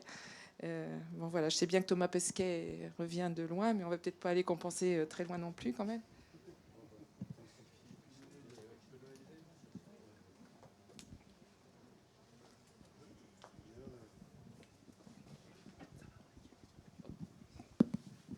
Oui, bonjour à tous. Donc, je suis responsable du service agriculture-forêt à la DDTM de la Gironde, donc chargé de la mise en œuvre de ces compensations sur le département de la Gironde uniquement. Mais auparavant, j'avais des fonctions au niveau régional. Et donc, on avait contribué à l'époque à la mise en place de ce qu'on appelle une bourse au boisement compensateur, parce qu'on avait anticipé un petit peu ces difficultés avec le changement de la réglementation en 2014, qui a imposé la compensation. Parce qu'avant 2014, il faut savoir qu'il n'y avait pas de compensation au défrichement. Donc c'est une nouvelle réglementation qui est issu de la loi d'avenir de 2014. Et donc pour nous, notre souhait, c'était de préserver le potentiel forestier. Donc, parce que la loi laisse le choix aux porteurs de projets à compenser financièrement, donc sous forme d'indemnité de compensation, ou compenser en nature, en trouvant des terrains. Et donc on avait tout à fait cette problématique en tête, en disant que si on ne facilite pas la vie, entre guillemets, des porteurs de projets, et si on ne leur propose pas des parcelles sur lesquelles ils puissent compenser, la seule solution pour eux, la solution de facilité, ça serait de verser l'indemnité. Et donc le versement de l'indemnité, c'est entre guillemets de l'argent perdu pour la forêt au sens large, hein, dans toutes ses fonctions. Donc on a mis en place cette bourse au boisement compensateur avec les principaux partenaires. Donc c'est quelque chose de sérieux, hein, qui est sous l'égide de l'État. Donc ne sont proposés que des terrains qui correspondent aux critères de faible valeur économique, donc qui sont validés par les services de l'État. Et parce qu'il ne s'agit pas de proposer en compensation de la forêt qui est productive, donc on n'aurait aucun gain, ça serait de la compensation, vous l'avez souligné. Donc là, on cherche bien une compensation avec une plus-value en termes de production pour la forêt, donc on vise les peuplements en impasse de sylviculture. Alors pour rebondir par rapport à l'expression, moi j'aime pas trop à titre personnel la notion de friche, parce que ce ne sont pas vraiment des friches, ce sont des terrains de faible valeur économique, mais ça reste des terrains de nature forestière, mais qui, avec les effets du changement climatique, pour ceux qui connaissent, on a en tête les taillis dépérissants en Dordogne, qui ne sont plus en station, qui ne produisent plus, et donc qui ne remplissent plus leurs fonctions. Et donc, pour redonner un peu du potentiel à ces peuplements, il faut changer d'itinéraire sylvicole. Donc c'est ce type de peuplement qu'on a en tête. Ou des peuplements qui ont été appauvris pour des raisons X ou Y, qui ont subi des dégâts sanitaires. Enfin, on a tous ces cas de figure. Donc cette bourse, pour répondre précisément à la question, cette bourse, à l'heure actuelle, elle fonctionne. Et donc, on arrive à trouver des compensations pour tous les porteurs de projets qu'ils souhaitent. À l'heure actuelle, on n'est pas saturé. En revanche, je ne vais pas vous mentir, concernant ce projet-là, effectivement, il faudra que les propositions au niveau de la bourse des boisements compensateurs soient démultipliées pour atteindre les surfaces demandées. Parce que c'est vrai on est dans un projet hors norme par rapport au projet habituel. Donc à l'heure actuelle, je ne peux pas vous dire qu'on a au jour J là, les terrains en compensation disponibles. Mais tout ça, ça devra s'organiser si le projet voit le jour. Et il faudra anticiper, parce que si les compensations doivent se mettre en œuvre à l'horizon 2025 ou 2026, il faudra trouver les surfaces correspondantes. Merci monsieur pour ces précisions très utiles. Qui demande la parole? Monsieur Barbedienne. Merci, je voudrais rajouter un mot. La forêt, c'est un milieu extrêmement complexe. Comme on l'a vu tout à l'heure, ça abrite, effectivement, ça a une fonction de production de bois, incontestablement, mais ça abrite aussi de la biodiversité, ce qui est un aspect important. Et il y a un troisième volet, ça a un impact sur le climat. Et là, ça me laisse un peu plus dubitatif, parce qu'on va perdre 1000 hectares de boisement à Socats. Et même si on compense 1000 hectares en augmentant la productivité de forêt en Dordogne ou dans le Lot-et-Garonne, je ne suis pas sûr que ça tempère de la même façon le climat sur la ville de Socats. Ça, c'est une première réflexion. Et puis ma deuxième réflexion, c'est que je suis très sensible aux propos des deux jeunes experts forestiers. C'est bien d'apporter un peu de la jeunesse. Mais ce qui serait bien, c'est qu'il y ait une pérennisation un petit peu de leur mission, à savoir que si le projet se fait, que ce soit eux qui soient... Ça ne marche plus, mais ça ne fait rien. Que ce soit eux qui soient appelés à assurer le suivi et la poursuite de ces choses-là, de la gestion forestière. Logiquement, il conviendrait que ce soit eux qui proposent les futurs plans de gestion pour avoir vraiment une cohérence et une harmonie de l'ensemble. Voilà, c'était la réflexion qui me venait. Bien. Je ne sais pas si ça s'appelle une règle. Si le projet se fait, bien sûr. On est toujours au conditionnel hein, dans tous nos débats. Hein. Bon, je suppose que vous êtes d'accord avec la dernière remarque. Oui, alors en fait, ce qui est intéressant dans cette réflexion, je trouve, c'est que pour avoir participé à pas mal de débats publics, on voit qu'Horizeo aussi concentre des débats qui sont au-dessus du projet. C'est-à-dire qu'on a des sujets sur l'énergie, on a des sujets sur la décarbonation de l'économie, on a des sujets un peu globaux. Et le sujet de la sylviculture sur le massif landais, c'est un sujet effectivement global qui dépasse le projet d'Horizeo. Et aujourd'hui, je le disais en introduction, nous, en tant que forestiers, le CRPF aussi, l'ONF, tout le monde, on est inclus dans une réflexion où notre méthode de sylviculture, elle est à peaufiner, elle est à intégrer de nouveaux enjeux, le changement climatique, les attentes sociétales. Et ça se passe pas que sur le massif landais, ça se passe à l'échelle nationale. Et donc c'est intéressant, effectivement, on parle beaucoup des 1000 hectares qui sont à côté, sur l'adaptation de la gestion en fonction du projet. Ça peut vraiment être gage de réflexion. Et là, vous sollicitez l'ensemble des forestiers, c'est pas uniquement Forestier Club de France ou le propriétaire du terrain, c'est la totalité des sylviculteurs français. On doit améliorer nos pratiques et on doit évoluer. Alors, au-delà de l'améliorer, c'est pas qu'on fait forcément mal. La preuve, il y aurait pas autant de biodiversité si les forestiers faisaient n'importe quoi partout. Mais ce que je veux dire par là, c'est qu'on doit toujours être dans un processus d'amélioration continue et d'intégration de plus en plus d'enjeux, parce que notre forêt, elle va être soumise à de plus en plus d'enjeux. Donc merci pour la proposition et l'appel. Sachez que l'ensemble des forestiers, pas uniquement nous, on va répondre présent. Les maîtres d'ouvrage ont bien noté. Oui, on dirait combien on doit en commission. Voilà, une question. Là-bas, monsieur, approchez-vous et on vous donne un micro. Bonjour, merci. Donc, je suis urbaniste. J'ai retenu l'attention, ce qui m'a beaucoup marqué, c'est sur les 28 ans. Donc, si le projet ne se fait pas, si j'ai bien compris, j'ai une précision, hein. Si le projet ne se fait pas, en 2023, on aura 1200 hectares qui seront peuplés de 0 à 4 ans. C'est ça, si j'ai bien compris. Dans le... Non, si le projet ne se fait pas... Même si se fait, en 2023, vous aurez 1200 hectares de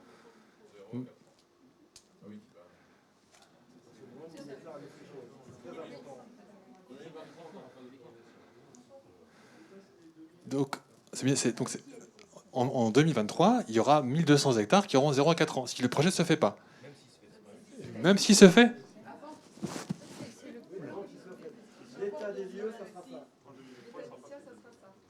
D'accord. Et oui. Ouais. Non, je vais juste rappeler le calendrier du projet. Hein. Je pense que c'est ça le sujet qui fait. Laissez-moi me mettre d'un côté et voir les gens. Non, le calendrier du projet, aujourd'hui, ce ne sont pas des autorisations avant la fin de l'année 2023, hein, dans tous les cas. Donc de toute façon, ce qui est prévu pour 2023, je dirais, indépendant du projet, si personne n'anticipe le projet, mais je pense qu'il n'y a pas lieu d'anticiper le projet tant qu'il n'est pas autorisé. Enfin, voilà. Et ensuite, quand vous regardez, les travaux, ils sont à partir de 2024 et surtout sur 2025 et 26. Et la partie défrichement, forcément, se situe plutôt au début. Donc c'est à ce moment-là que vous commencez à savoir sur quelle parcelle vous allez défricher. Ok, bah c'est beaucoup plus clair. Et dernière question, qui était un peu plus générale, mais c'est 28 ans, c'est la règle qui est inscrite dans le CGRS, c'est ça? SRGS, oui, schéma régional de gestion forestière. Donc c'est une règle qui est appliquée. C'est pas une obligation? Tu peux dire un mot, s'il te plaît, Roland, sur le SRGS? Alors, monsieur Delary du CRPF. Roland Delary, directeur du CRPF.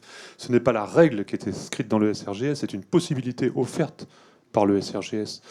Le SRGF, les propriétaires forestiers qui en sont les rédacteurs, puisque ce sont mes présidents, enfin mes administrateurs, veulent un SRGS suffisamment large pour être adapté justement à toutes les situations possibles de cette grande Nouvelle-Aquitaine. Vous imaginez qu'on a un seul SRGS pour aller de Hendaye à Guéret, hein, voilà, et de Loudun à Pau. Donc voilà, donc 28 ans, c'est une possibilité du SRGS. On ne dit pas, et comme Cyril a insisté tout à l'heure, on ne dit pas que nous, les techniciens, nous serons d'accord toujours sur des rotations de 28 ans. Ce qui nous intéresse, c'est d'accompagner le propriétaire pour qu'il retrouve une hétérogénéité de peuplement. Lorsque vous avez une propriété qui a été entièrement détruite par une tempête et que vous avez donc devant vous bien donc un massif à plat, il ne faut pas repartir uniquement sur une forêt écuyenne. Il faut essayer de diversifier pour avoir cette mosaïque qui est, et c'était le premier atelier de la journée, qui est favorable à cette biodiversité. Cette biodiversité, elle a besoin de parcelles jeunes, de parcelles moins jeunes, de parcelles âgées, de bois morts, de lisières, de feuillus au milieu des pins, etc. Elle a besoin de tout cela. C'est très complexe. Hein. Et je ne parle jamais de richesse, je parle de tout cet ensemble, de cette complexité de la biodiversité. Elle ne se mesure pas en nombre d'espèces, elle ne se mesure pas en nombre ou en variété.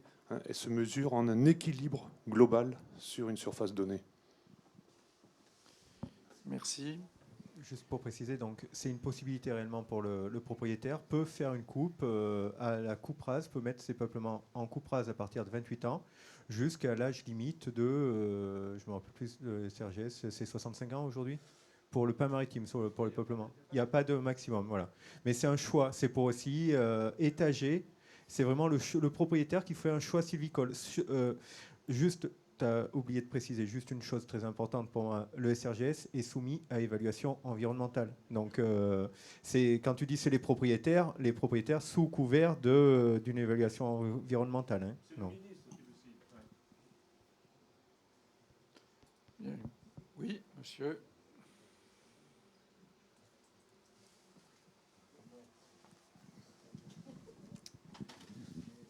Rebonjour, toujours Benoît Lagnier, vice-président de la communauté de communes de Montesquieu.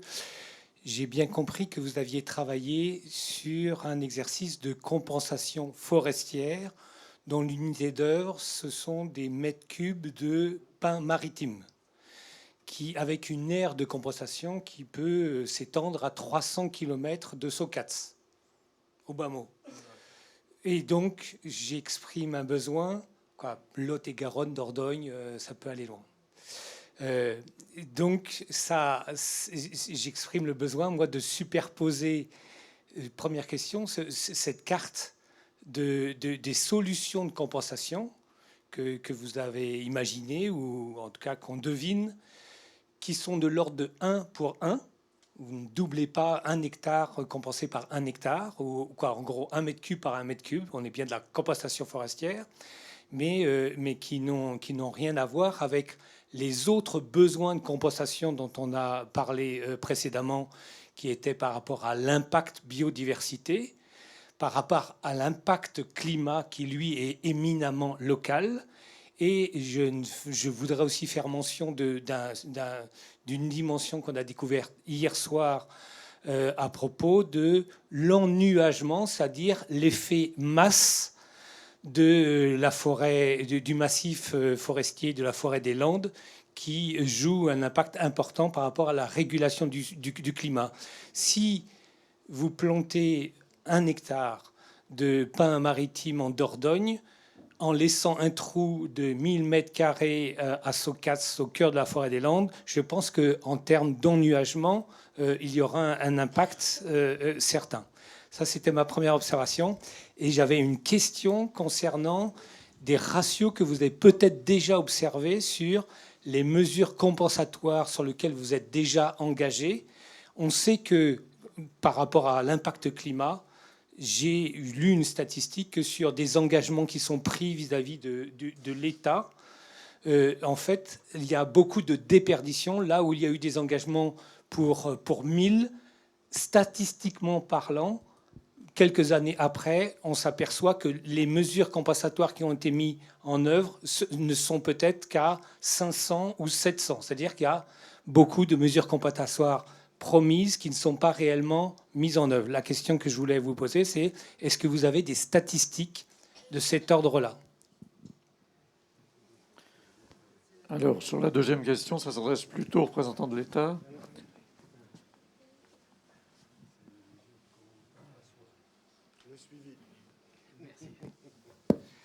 Oui, donc je pense qu'à ce stade du débat, il est peut-être intéressant de repréciser les règles de compensation, parce qu'on n'en a pas vraiment parlé. Donc on n'est pas sur des règles en volume, on est bien sur des règles en surface, parce qu'en fait on parle de forêt gérée de façon optimale, qui est productive. Donc on veut reconstituer 1 hectare de forêt qui est aussi productif qu'1 hectare de forêt dans le massif des Landes de Gascogne. Donc on parle vraiment en équivalence hectare. Alors après la règle, on a réfléchi à tout ça. Il y a un cadre réglementaire qui a été approuvé par la préfète de région et qui dit que pour les Landes de Gascogne, on compense à minima à 1 pour 2. C'est-à-dire qu'1 hectare défriché doit être compensé à minima par 2 hectares. Et ensuite, ce coefficient de compensation augmente en fonction de l'intérêt de la forêt. Donc si, au-delà de l'intérêt purement production, on a un intérêt patrimonial, écologique, on prend en compte aussi le fait que la forêt a reçu des aides de l'État, ce qui a été expliqué tout à l'heure. Donc si la forêt a reçu des aides de l'État, on demande une compensation plus importante. Donc on a ces minima 1 pour 2, et voire au-delà en fonction de l'intérêt de la forêt. Donc ça, c'est le premier point. Sur le point relatif au contrôle, c'est de notre devoir, parce qu'en fait, la compensation est un engagement contractuel de la personne qui a obtenu l'autorisation de défrichement. Donc nous, on va vérifier derrière que cette compensation a réellement été réalisée. Donc il y a un contrôle qui est effectué par les services de la DDTM sur les surfaces mises en compensation. Et donc voilà, on souhaite s'assurer que la compensation a été réalisée dans sa totalité.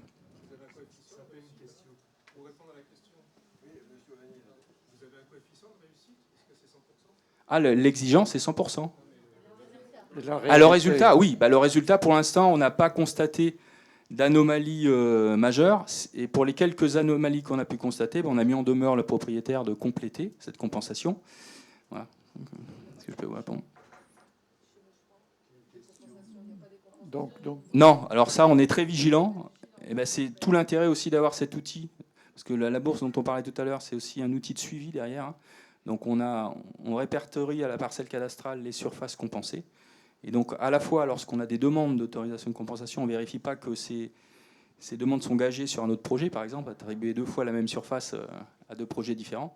Donc tout ça, on est vigilant sur ces points-là, oui. C'est le gros de notre contrôle.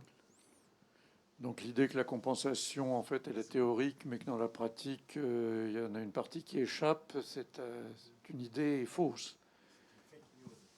Alors, on a un système de contrôle qui permet d'éviter ça. Alors après, de dire que on va contrôler jusqu'à l'art près, etc., on contrôle. On contrôle, on essaie de contrôler le maximum de dossiers. Mais, c'est les plans de contrôle qu'on fait tous les ans, mais comme pour tous les aides, tous les systèmes d'aide de l'État, on a des plans de contrôle, donc c'est jamais du contrôle à 100%, c'est toujours un échantillonnage de contrôle. Ce qu'il faut préciser, c'est juste, ce qu'il faut bien préciser, c'est aussi l'évolution des technologies qui aident les services de l'État. Quand je disais tout à l'heure en 99, ça a été beaucoup plus dur à mettre en place.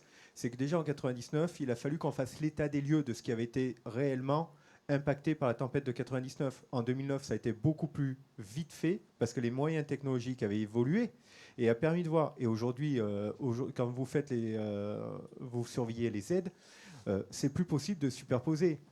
On envoie de la cartographie, le gestionnaire qui fait le dossier fait de la cartographie, envoie la cartographie, et si ça arrive sur la même cartographie sur les plateformes, là ça va cliquer en rouge. C'est pour ça que chez eux aujourd'hui aussi c'est beaucoup plus simple parce qu'il y a une évolution technologique. Donc peut-être que l'article dont vous parlez est peut-être plus ancien parce qu'en effet il y a eu des problématiques dans le passé, mais aujourd'hui je crois que c'est résolvé par la technologie également.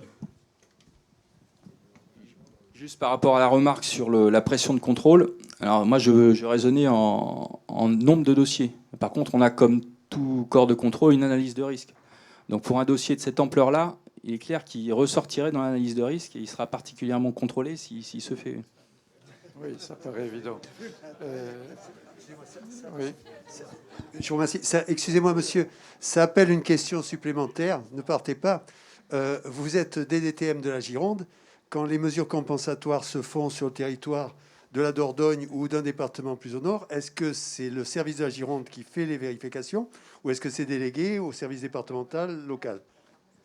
Alors c'est vrai que ce cas de figure se présente rarement. On ait des compensations à cheval sur plusieurs départements. En général, c'est vrai qu'on peut compenser en Gironde des défrichements des Landes, ça nous arrive régulièrement. Mais qu'on ait des surfaces à cheval sur plusieurs départements, c'est beaucoup plus rare. Mais sinon, non, ce sont les services de contrôle de chaque département qui vont vérifier les parcelles. Donc ça demande une coordination entre les différents services de contrôle. Et je voudrais juste aussi apporter une précision sur les autorisations de défrichement. Elles sont valables 5 ans. Et donc, alors qu'un permis de construire est valable 10 ans. Les projets solaires, photovoltaïques, il faut être souvent lauréat aux appels d'offres de la Creux. Donc ça prend aussi beaucoup de temps. Donc entre une autorisation initiale de défrichement qui est délivrée par les services de l'État et une mise en service opérationnelle des travaux de reboisement, dès lors que le projet a une viabilité économique, c'est-à-dire un tarif de rachat, donc je parle des appels d'offres de la Creux, il peut se passer beaucoup d'années. Et dès lors qu'on a conventionné avec un propriétaire forestier, dès la première année, comme ça se faisait au début, même en phase de dépôt des demandes d'autorisation, le propriétaire forestier qui s'engage avec nous en convention tripartite, passer 3 ans, 4 ans, 5 ans, voire 8 ans, 9 ans, 10 ans, c'est la date de validité d'un permis, il peut s'essouffler. Donc il arrive souvent que des conventions tripartites, donc la coopérative forestière, le propriétaire et le développeur de projet, qu'il soit photovoltaïque ou autre, font des avenants et on change de propriétaire de parcelles éligibles selon les critères d'éligibilité fixés par les services de l'État. Et donc ça donne lieu à des avenants aux conventions tripartites. Et les boisements sont mis en œuvre derrière par la filière sylvicole sur des parcelles validées en termes d'éligibilité. Monsieur Delary. Juste un mot pour aller dans le sens de mon collègue Olivier, pour vous dire combien est sérieuse donc la compensation suivie par l'administration, puisqu'il arrive même que l'on soit obligé de compenser la compensation. En effet, si dans cette forêt il y a de l'engoulevent d'Europe, de la fauve de pitchou, du pipite rousseline, il va falloir donc défricher des parcelles pour compenser leur habitat. Mais si nous défrichons des parcelles, il faudra compenser le défrichement. Donc on compense des compensations aussi.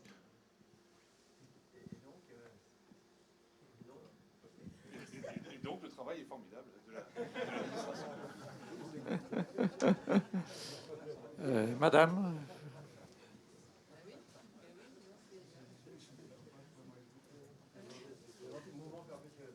Oui, j'avais juste une toute petite question. C'était par rapport à ce que j'avais posé comme question tout à l'heure. J'ai oublié de vous demander, là, parce qu'on a, dans la première partie, on nous a parlé d'une chaînée qui était assez remarquable. Donc, est-ce que vous l'avez identifiée? Et après, pour le compte-rendu, est-ce qu'on pourrait avoir la carte avec les différentes parcelles, avec les âges des pins? Merci. Juste pour la chaînée, c'était d'un point de vue en fait diversité et c'est pas forcément une chaînée remarquable comme on pourrait nous l'imaginer, notre imaginaire non sylviculteur. C'est pas la forêt de Tronchet. Voilà, mais c'est justement on est dans une forêt qui est essentiellement pas maritime et donc d'avoir sur ce secteur un taillis de chêne, ça a un intérêt réel. La carte, nous l'avons, on pourra vous la localiser de mémoire, elle est plutôt au nord-ouest du site. Ce sera disponible à la fin de la semaine sur le site. Bien. Autre question, intervention, avis? Oui, Madame Jean.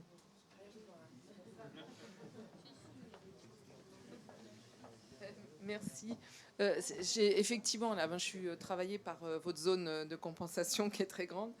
Et effectivement, ça a été rappelé, la forêt de Nouvelle-Aquitaine est très diverse, qu'on aille d'un bout à l'autre de la Nouvelle-Aquitaine. Et notamment, ce que les gens ici, parfois, ne mesurent pas, c'est qu'il y a davantage de feuillus en Nouvelle-Aquitaine que de résineux. Voilà. Et donc, notamment en Dordogne, avec des forêts qui sont effectivement moins des forêts de production. Effectivement, des études qui disent, notamment sur la question du climat et de la contribution au puits de carbone, on dit bon, peut-être que la forêt ici, ça sera peut-être plus sur la production qu'on arrivera à faire de la substitution carbone et que ça peut avoir un intérêt pour le climat. La forêt de Dordogne, c'est Acclimatera qui dit c'est un peu ça, c'est plus justement sur avoir des forêts écosystémiques plus intéressantes, etc., et sur lesquelles on est plus sur la séquestration du carbone dans le sol. Voilà, bref.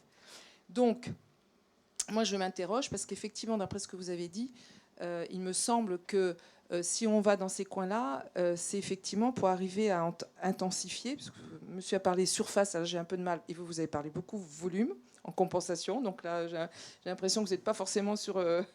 enfin voilà, donc ça veut dire que vous avez peut-être entendu qu'il vous parlait volume alors que vous attendiez des surfaces, mais ça sera vraiment, j'imagine, un sujet de discussion. Mais voilà, surface aussi.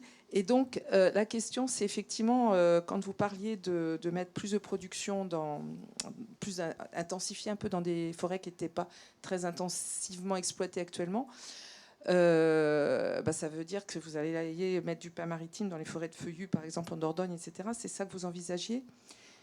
Et voilà. Donc, alors, si c'est ça, effectivement, ça rejoint la préoccupation de ce qu'a dit monsieur, parce qu'on peut imaginer, effectivement, qu'on soit obligé de faire des dessertes qui n'existent pas aujourd'hui. On va faire un certain nombre d'aménagements pour aller récolter le bois, avec des incidences sur la biodiversité qu'il faudra compenser. Donc, c'est vrai que c'est quand même un jeu assez compliqué. Hein.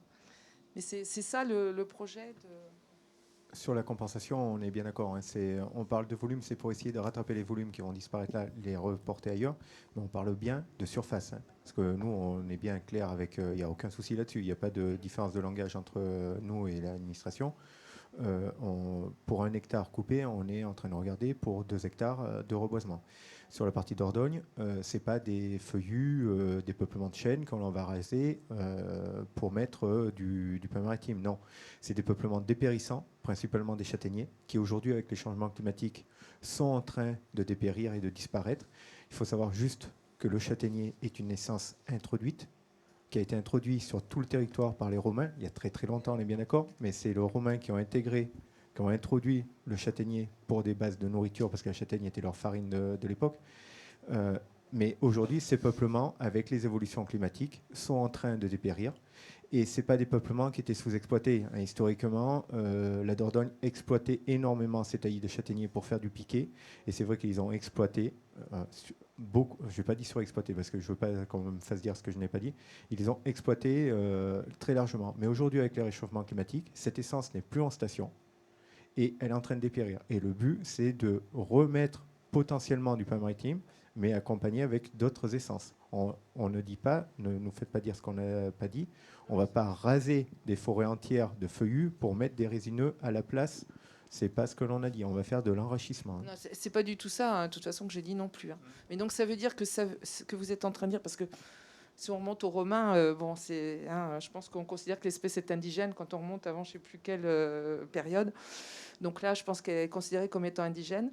Mais en revanche, donc ça veut dire que c'est des exploitations, c'est des forêts, celles où vous allez aller, qui étaient quand même relativement exploitées actuellement. C'est-à-dire qu'en termes de dessert, d'ouverture, etc., il y aura beaucoup de besoins où vous avez identifié des endroits où on peut s'appuyer sur ce qui est... Non, ça, vous n'en êtes pas là. Alors, juste, ouais. Globalement, pour dire le point de convergence entre ce qu'a dit M. Roger et ce que j'ai dit sur la production de mètres cubes, c'est le côté faible valeur économique. C'est-à-dire que, globalement, on n'est pas là pour remplacer de la forêt par de la forêt, sinon il n'y a pas de compensation, mais par contre, c'est le côté faible valeur économique. Donc, faible valeur économique, ça se traduit sur un manque de mètres cubes de production pour la filière. C'est ça. Quand je dis, moi, on compense du mètre cube, c'est en gros, on va aller créer de la valeur économique de filière sur des forêts qui n'en ont pas. C'est ça le point de convergence entre nos deux discussions.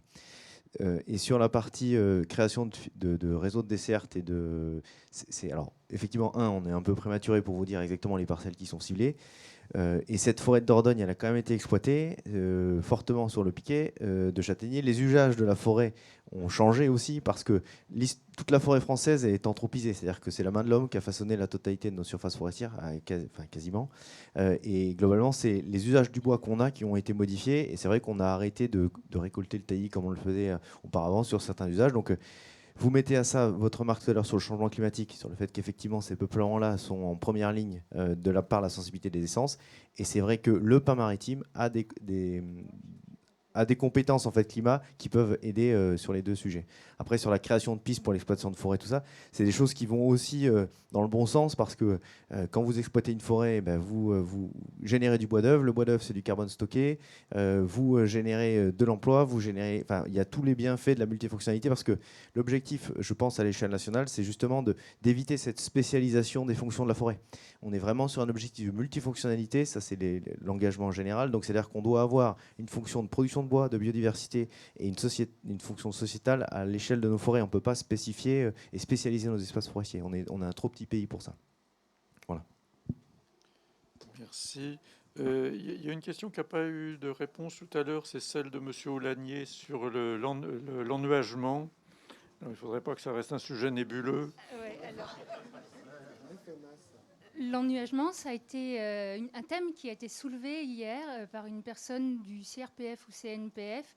Alors, moi, de ce que j'en ai compris, ça n'a pas été soulevé comme un fait ou un impact constaté ou envisagé pour le parc. C'était une question à destination de Denis Lousteau qui, en l'état actuel, n'avait pas de données à lui fournir. Et elle a même indiqué qu'il y avait probablement une thèse actuellement en cours et donc il fallait attendre la réponse. Mais elle m'a bien donné le petit papier scientifique et c'est un sujet que nous allons creuser, bien entendu, au même titre que l'îlot de chaleur. Et entre hier soir et maintenant, j'ai eu le temps de lire. Oui. Eh bien, le fait de créer des trouées de 1000 hectares dans un massif forestier, et monsieur du CRPF va pouvoir probablement complété, est un problème en termes d'impact climat. Donc, encore une fois, entre hier soir et ce midi, vous auriez pu J'avais 3 petits ateliers à préparer, une petite broutille, mais je le lirai bien entendu. Merci. Bien, autre question. Jacques Archambault. J'en ai une qui va faire baisser le niveau, donc on risque d'être familier de ça.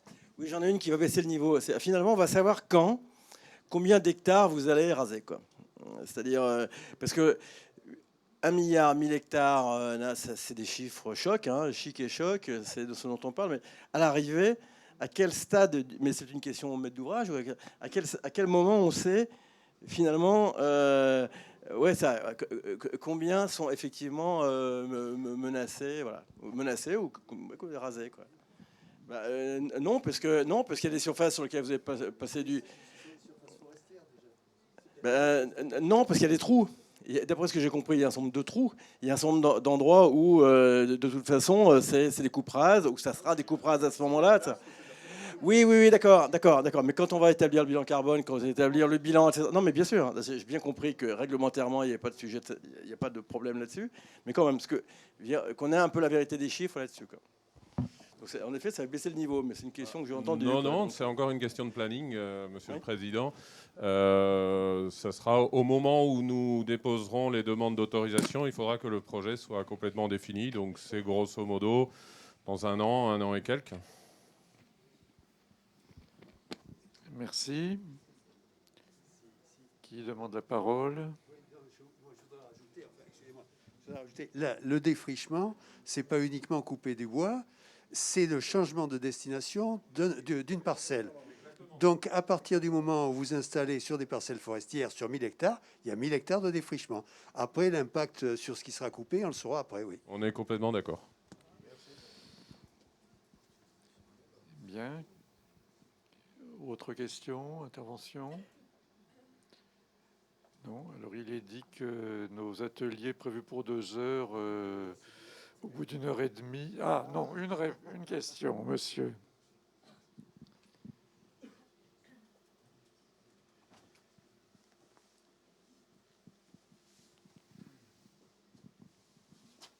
Bonsoir, moi c'est Florian.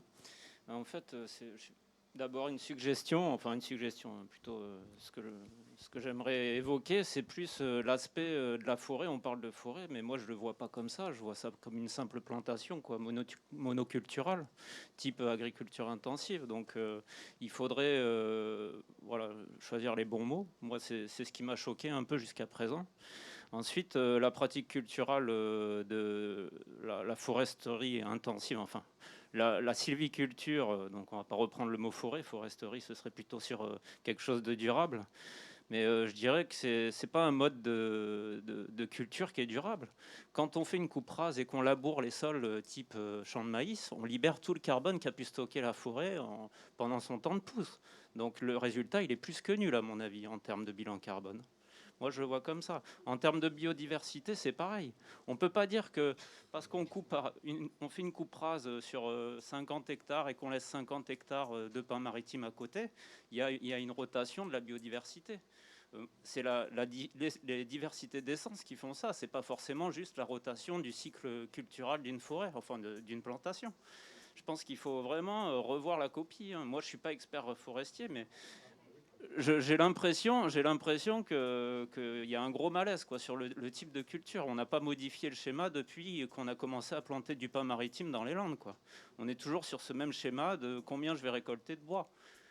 C'est ça qui me choque. Donc moi, j'aimerais savoir comment on peut concilier une pratique culturelle forestière, disons, qui soit durable, avec des essences diversifiées. Peut-être, pourquoi pas, incorporer des haies. Quand on fait des projets là, de 1000 hectares où on défriche complètement la haie, le bois, pourquoi faire des corridors écologiques avec des haies qui sont des gîtes, qui sont de la nourriture pour accueillir toutes ces espèces qu'on fait disparaître, par exemple. Voilà, ça c'est quelque chose que j'ai du mal à comprendre. Pourquoi ça ne va pas plus loin, en fait? aujourd'hui? Pour répondre, donc il y avait la question carbone, je ne vais pas répondre là parce qu'il y a l'atelier d'après qui va aborder cette problématique carbone. Il y a des gens bien plus compétents que nous sur le carbone, donc je les laisserai répondre sur cette partie. Sur la partie forêt, c'est ce qu'on propose justement dans une des compensations, c'est de reprendre des parcelles et d'intégrer justement des lisières feuillues qui seront conservées. Le pin maritime sera coupé, mais la lisière feuillue sera conservée plusieurs générations, plusieurs rotations. Et pour dire, la sylviculture a énormément évolué du pin maritime. Hein. Le pin maritime, si on reprend l'histoire, a été mis en place pour assécher les landes de Gascogne. Une fois les dunes fixées, on a mis en place le pin maritime. Pas on, c'est... J'étais pas né. Hein. Le pin maritime a été mis en place pour assécher les landes de Gascogne. Une fois cette essence mise en place, on a utilisé un peu le bois. Et miraculeusement, on s'est rendu compte que ce pin maritime avait une résine qui permettait d'avoir des propriétés chimiques intéressantes avec l'essence de térébenthine. Et la forêt, historiquement, jusque dans les années 70, c'est très récent, l'exploitation du bois dans les landes de Gascogne. Qu'on ait une logique de production de bois dans les landes de Gascogne, c'est très, très, très récent. Si on reprend l'histoire, il y a eu cette implantation de forêt. Cette implantation de forêt, quand ils ont été suffisamment gros, on s'est rendu compte que finalement, avec l'expansion de l'industrie en France, il y avait cette résine. Si on saignait, c'est l'image d'Épinal des Landes, on saigne le pin maritime, on lui fait couler sa résine et on le saigne sans le mettre à mort. Hein. On le saigne plusieurs fois par an et on récupère cette résine pour en faire des dérivés chimiques de l'essence de térébenthine, plutôt naturelle. Et ça c'était la logique de tous les propriétaires forestiers jusque dans les années 70. C'était récupérer cette résine pour l'économie de la gemme, ce qu'on appelait la gemme. Et dans les années 70, il y a eu la crise de la gemme, avec des pays qui étaient capables de produire beaucoup plus rapidement que nous et beaucoup moins cher que nous, mais également il y a eu l'avènement de l'ère pétrolier.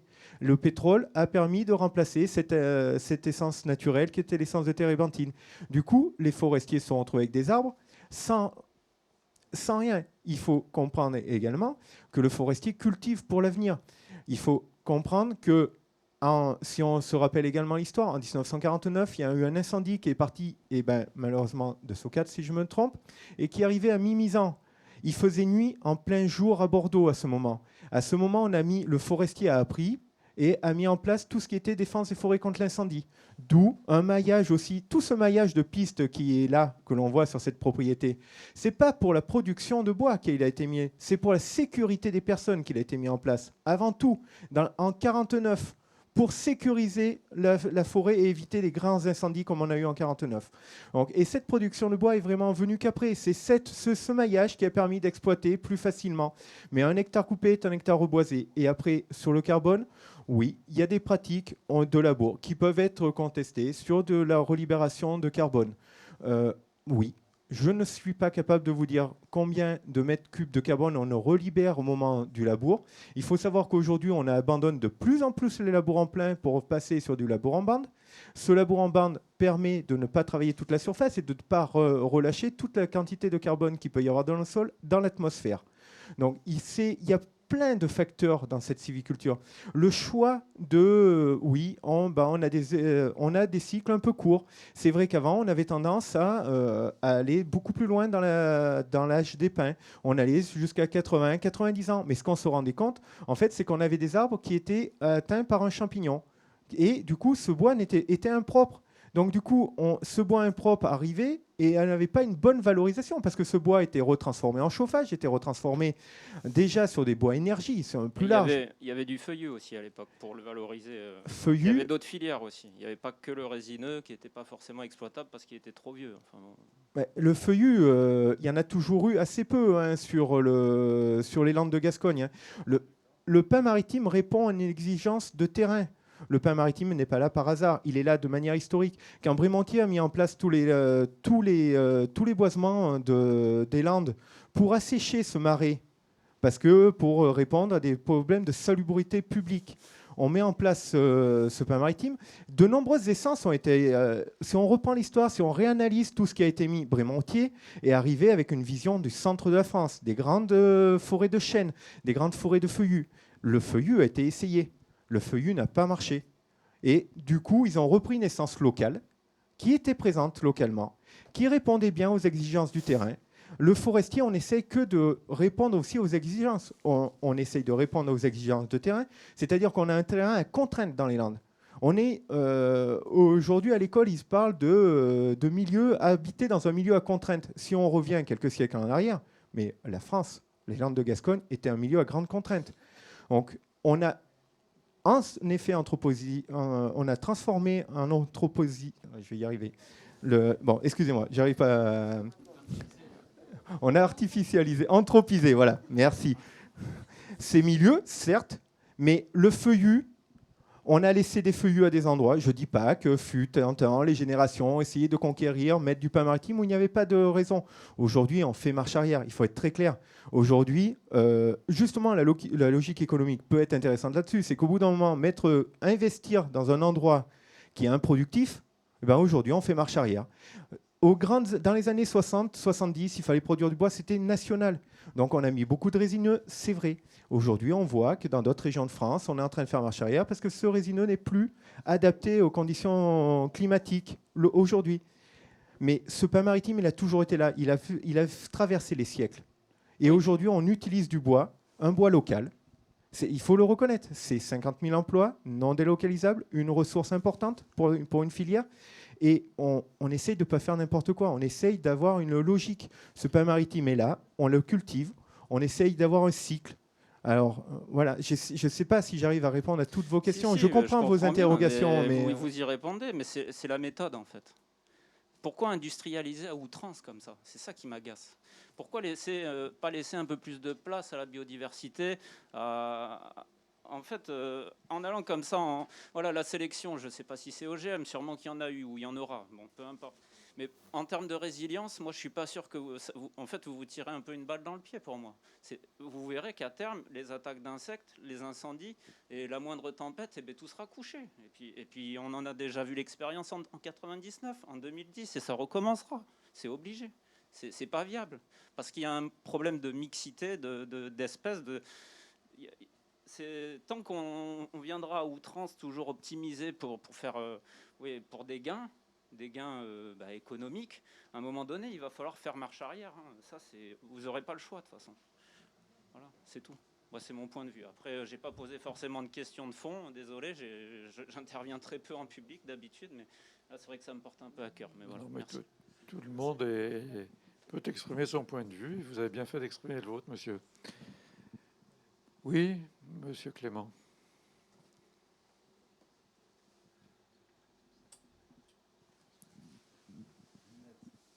Merci. Oui, donc je voudrais revenir sur ce que vous avez dit tout à l'heure. C'est pas pour vous contredire, justement, mais il y a quand même eu une idée fausse sur laquelle il faut revenir, c'est que le pain maritime n'a pas été planté pour assécher, parce que j'ai lu la délibération de 1858 du conseil municipal de Socats. La forêt était communale, mais dans cette loi, il est demandé aux communes de construire tout un réseau de fossés d'assainissement pour permettre la plantation du pain maritime. Parce que c'est Chambrelan qui a mené les études sur la commune de Cestas et qui a démontré et qui s'est aperçu que si les terrains n'étaient pas suffisamment drainés, le pain ne poussait pas. Quand c'est trop humide, quand c'est gorgé d'eau, ça ne pousse pas.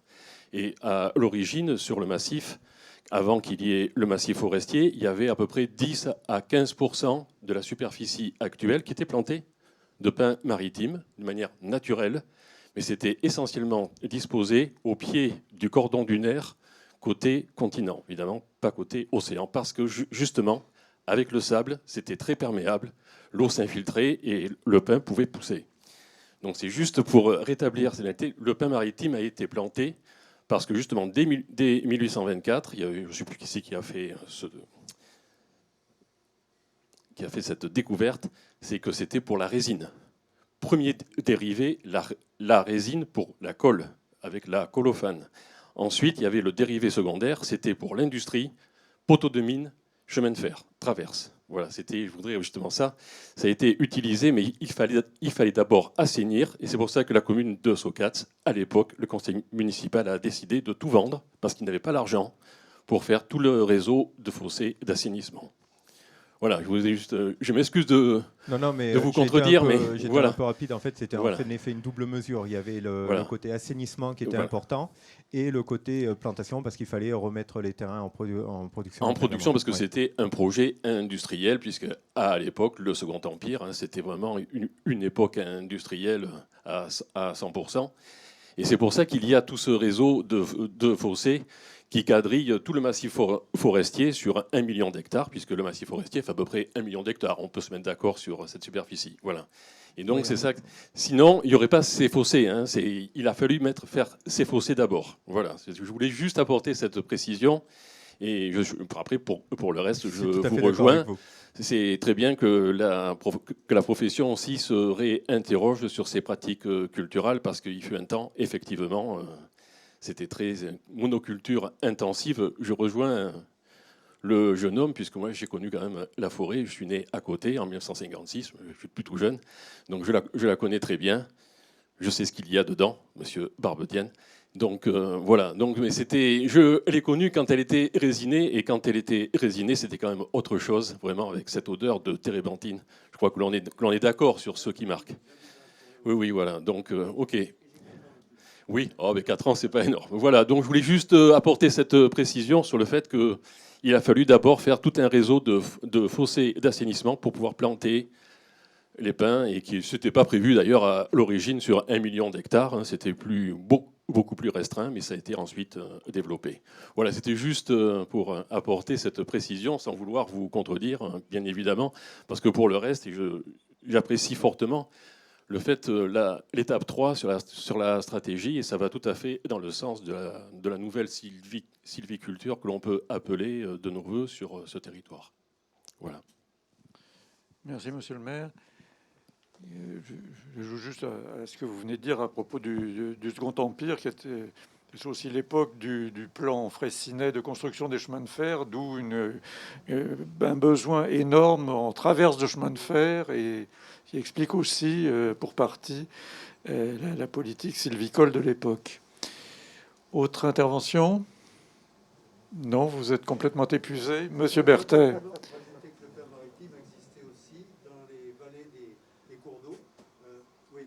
Le pain maritime n'était pas localisé uniquement sur le littoral, il y en avait aussi sur les berges, sur les pentes bien drainées des cours d'eau à l'intérieur du massif, notamment la vallée du Ciron. Il y avait du pain il y a plusieurs siècles. On le retrouve sur les cartes de Cassini, sur les cartes de Bélem. Voilà. Donc c'est pas uniquement un arbre du littoral. Pardon. Oui, juste une précision, j'en profitais, c'est le fait de laisser les transparents visibles, ça génère des questions. Donc l'étape 3, quand on voit, bocage forestier, parce que je ne suis pas sûr d'avoir bien compris, les feuillus là, qu'on voit au milieu et autour, ils sont là pour être coupés à un moment donné, pas à la même fréquence que les pins, ça j'ai compris, mais est-ce qu'ils sont là pour être exploités, on va prendre le bois, ou ils sont là justement pour assurer le minimum de biodiversité dont on parle, c'est-à-dire qu'en gros, sans forcément les sanctuariser, je sais pas, j'imagine qu'il faut entretenir un petit peu, mais l'idée, voilà, est-ce qu'ils seront exploités, ces feuillus, qui représentent 16% ou peut-être plus? Oui, alors effectivement, l'objectif, encore une fois, c'est d'avoir une forêt qui ait des productions. Le bois n'est pas la seule production, donc là on analyse aussi la possibilité de mettre pourquoi pas du chêne-liège, hein, parce qu'avec une production de liège sur ces corridors feuillus, ça c'est le premier sujet. Deuxième sujet, c'est que le feuillu, les rotations de production sont beaucoup plus longues, donc vous dire ce qui sera fait dans 60, 80 ou 100 ans avec ces arbres-là, je suis mal placé pour vous le dire. Effectivement, l'objectif, c'est de planter des arbres qui ont une vocation de production. Après, quelle est leur fonction de production se précise en termes de bois, de liège, de biodiversité, je sais pas, si on met du châtaignier, des chênes, ça va avoir une fonction de fructification pour notre biodiversité. Je ne sais pas, je ne peux pas forcément vous répondre, mais l'objectif, c'est pas forcément de produire du bois au sens strict, et c'est pas le seul objectif, mais ça en fait partie. Bien, est-ce que quelqu'un demande encore la parole? Non? Oui, monsieur.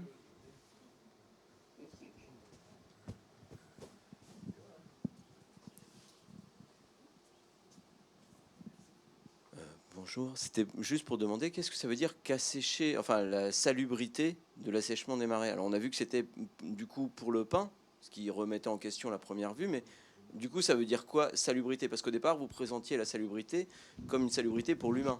Et en l'occurrence ça a l'air de remettre en compte ce jugement, du coup je demande précision.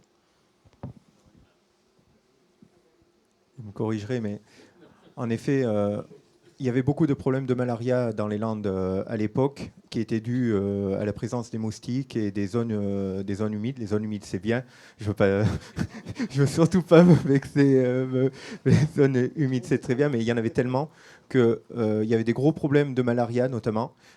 Et du coup, pour faire face à cette malaria, il a fallu assécher. Et il y avait des problèmes. La salubrité aussi, pourquoi autant de fossés, pourquoi autant... La première des étapes, il faut bien comprendre que la première des étapes a été de fixer la dune littorale. C'est qu'à l'époque, la dune pouvait reculer de plusieurs mètres. Un village, par exemple, comme Contis dans les Landes, était un village qui pouvait... L'église a été ensevelie, au fil des temps, a été ensevelie 2 fois. Donc, et elle a été désensevelie, et du coup, au bout d'un moment, c'était toujours une lutte incessante contre la dune. Le problème que cette dune bouge a également engendré des problèmes d'évacuation d'eau. Les courants que l'on connaissait, ce qu'on appelle, ou les plus grandes rivières, les courants, se retrouvaient bloqués. Ce qui se passait, c'est que quand ces courants se retrouvaient bloqués, eh ben, ça créait des marées et des zones qui étaient utilisées pour faire paître les animaux, ou des zones qui pouvaient être habitées, se retrouvaient de manière insalubre. Et c'est vrai, la première action a été de fixer la dune littorale, pas la dune du Pilat, c'est la dune littorale au-dessous, oui, parce que qu'on ne vienne pas me dire qu'on a fait un tas de sable de plusieurs centaines de mètres. C'est tout simplement, ça a été une action des eaux et forêts à l'époque, mettre des planches, des brandes, ce qu'on appelle de la brande, des piquets, de la brande en bord de plage, pour fixer le sable. On les relevait, on fixait le sable et on laissait les courants pouvoir s'évacuer. Pour pouvoir améliorer cette évacuation et gagner aussi du terrain pour pouvoir faire paître les moutons, en effet, il y a un grand système de fossés. Tous les fossés ont été mis en place pour ça. Et au-delà de ça, c'est vrai qu'on a mis en place les pins maritimes. Et c'est vrai que les fossés, il y avait double objectif. Et pourquoi le pin maritime? Il fallait aussi trouver, parce que c'était la grande ère industrielle, il y avait besoin de bois pour les mines, de charbon. Il y avait besoin, donc il fallait, on a créé les massifs. Et c'était l'idée. Mais c'est l'idée qui n'a pas marché parce que l'argent, il y en avait besoin sur le long terme et il y en avait besoin en instantané et le pain maritime, c'était du long terme. Et c'est vrai qu'en effet, ce que disait monsieur le maire est vrai, c'est que beaucoup de communes se sont séparées des terrains parce que faire des fossés, ça avait un coût, même à l'époque. Et du coup, ces fossés, il a fallu les financer. Et sauf que pour les financer, beaucoup de mairies se sont séparées de leurs fonciers à cette époque. Et c'est pour ça que, en effet, tous ces fonciers étaient là pour améliorer l'écoulement des eaux, éviter les problématiques de malaria et les problématiques de famine qu'il y avait. Il faut vraiment voir que les Landes de Gascogne étaient un terrain très très pauvre. Vous pouvez regarder un signe historique qui est très marquant. Cherchez un château du 10e. Vous n'allez pas en trouver beaucoup. Du 10e, c'est un peu vieux parce que c'était encore des châteaux en bois.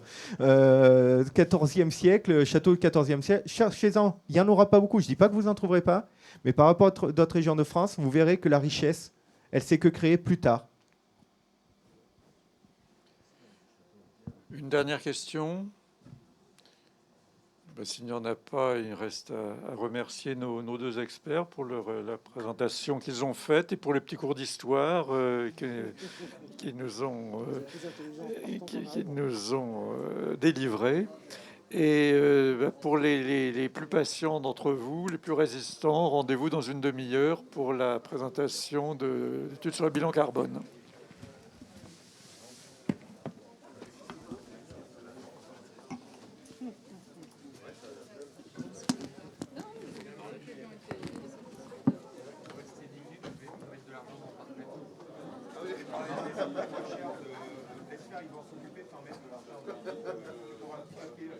Oui, mais j'ai déjà mis 13 €.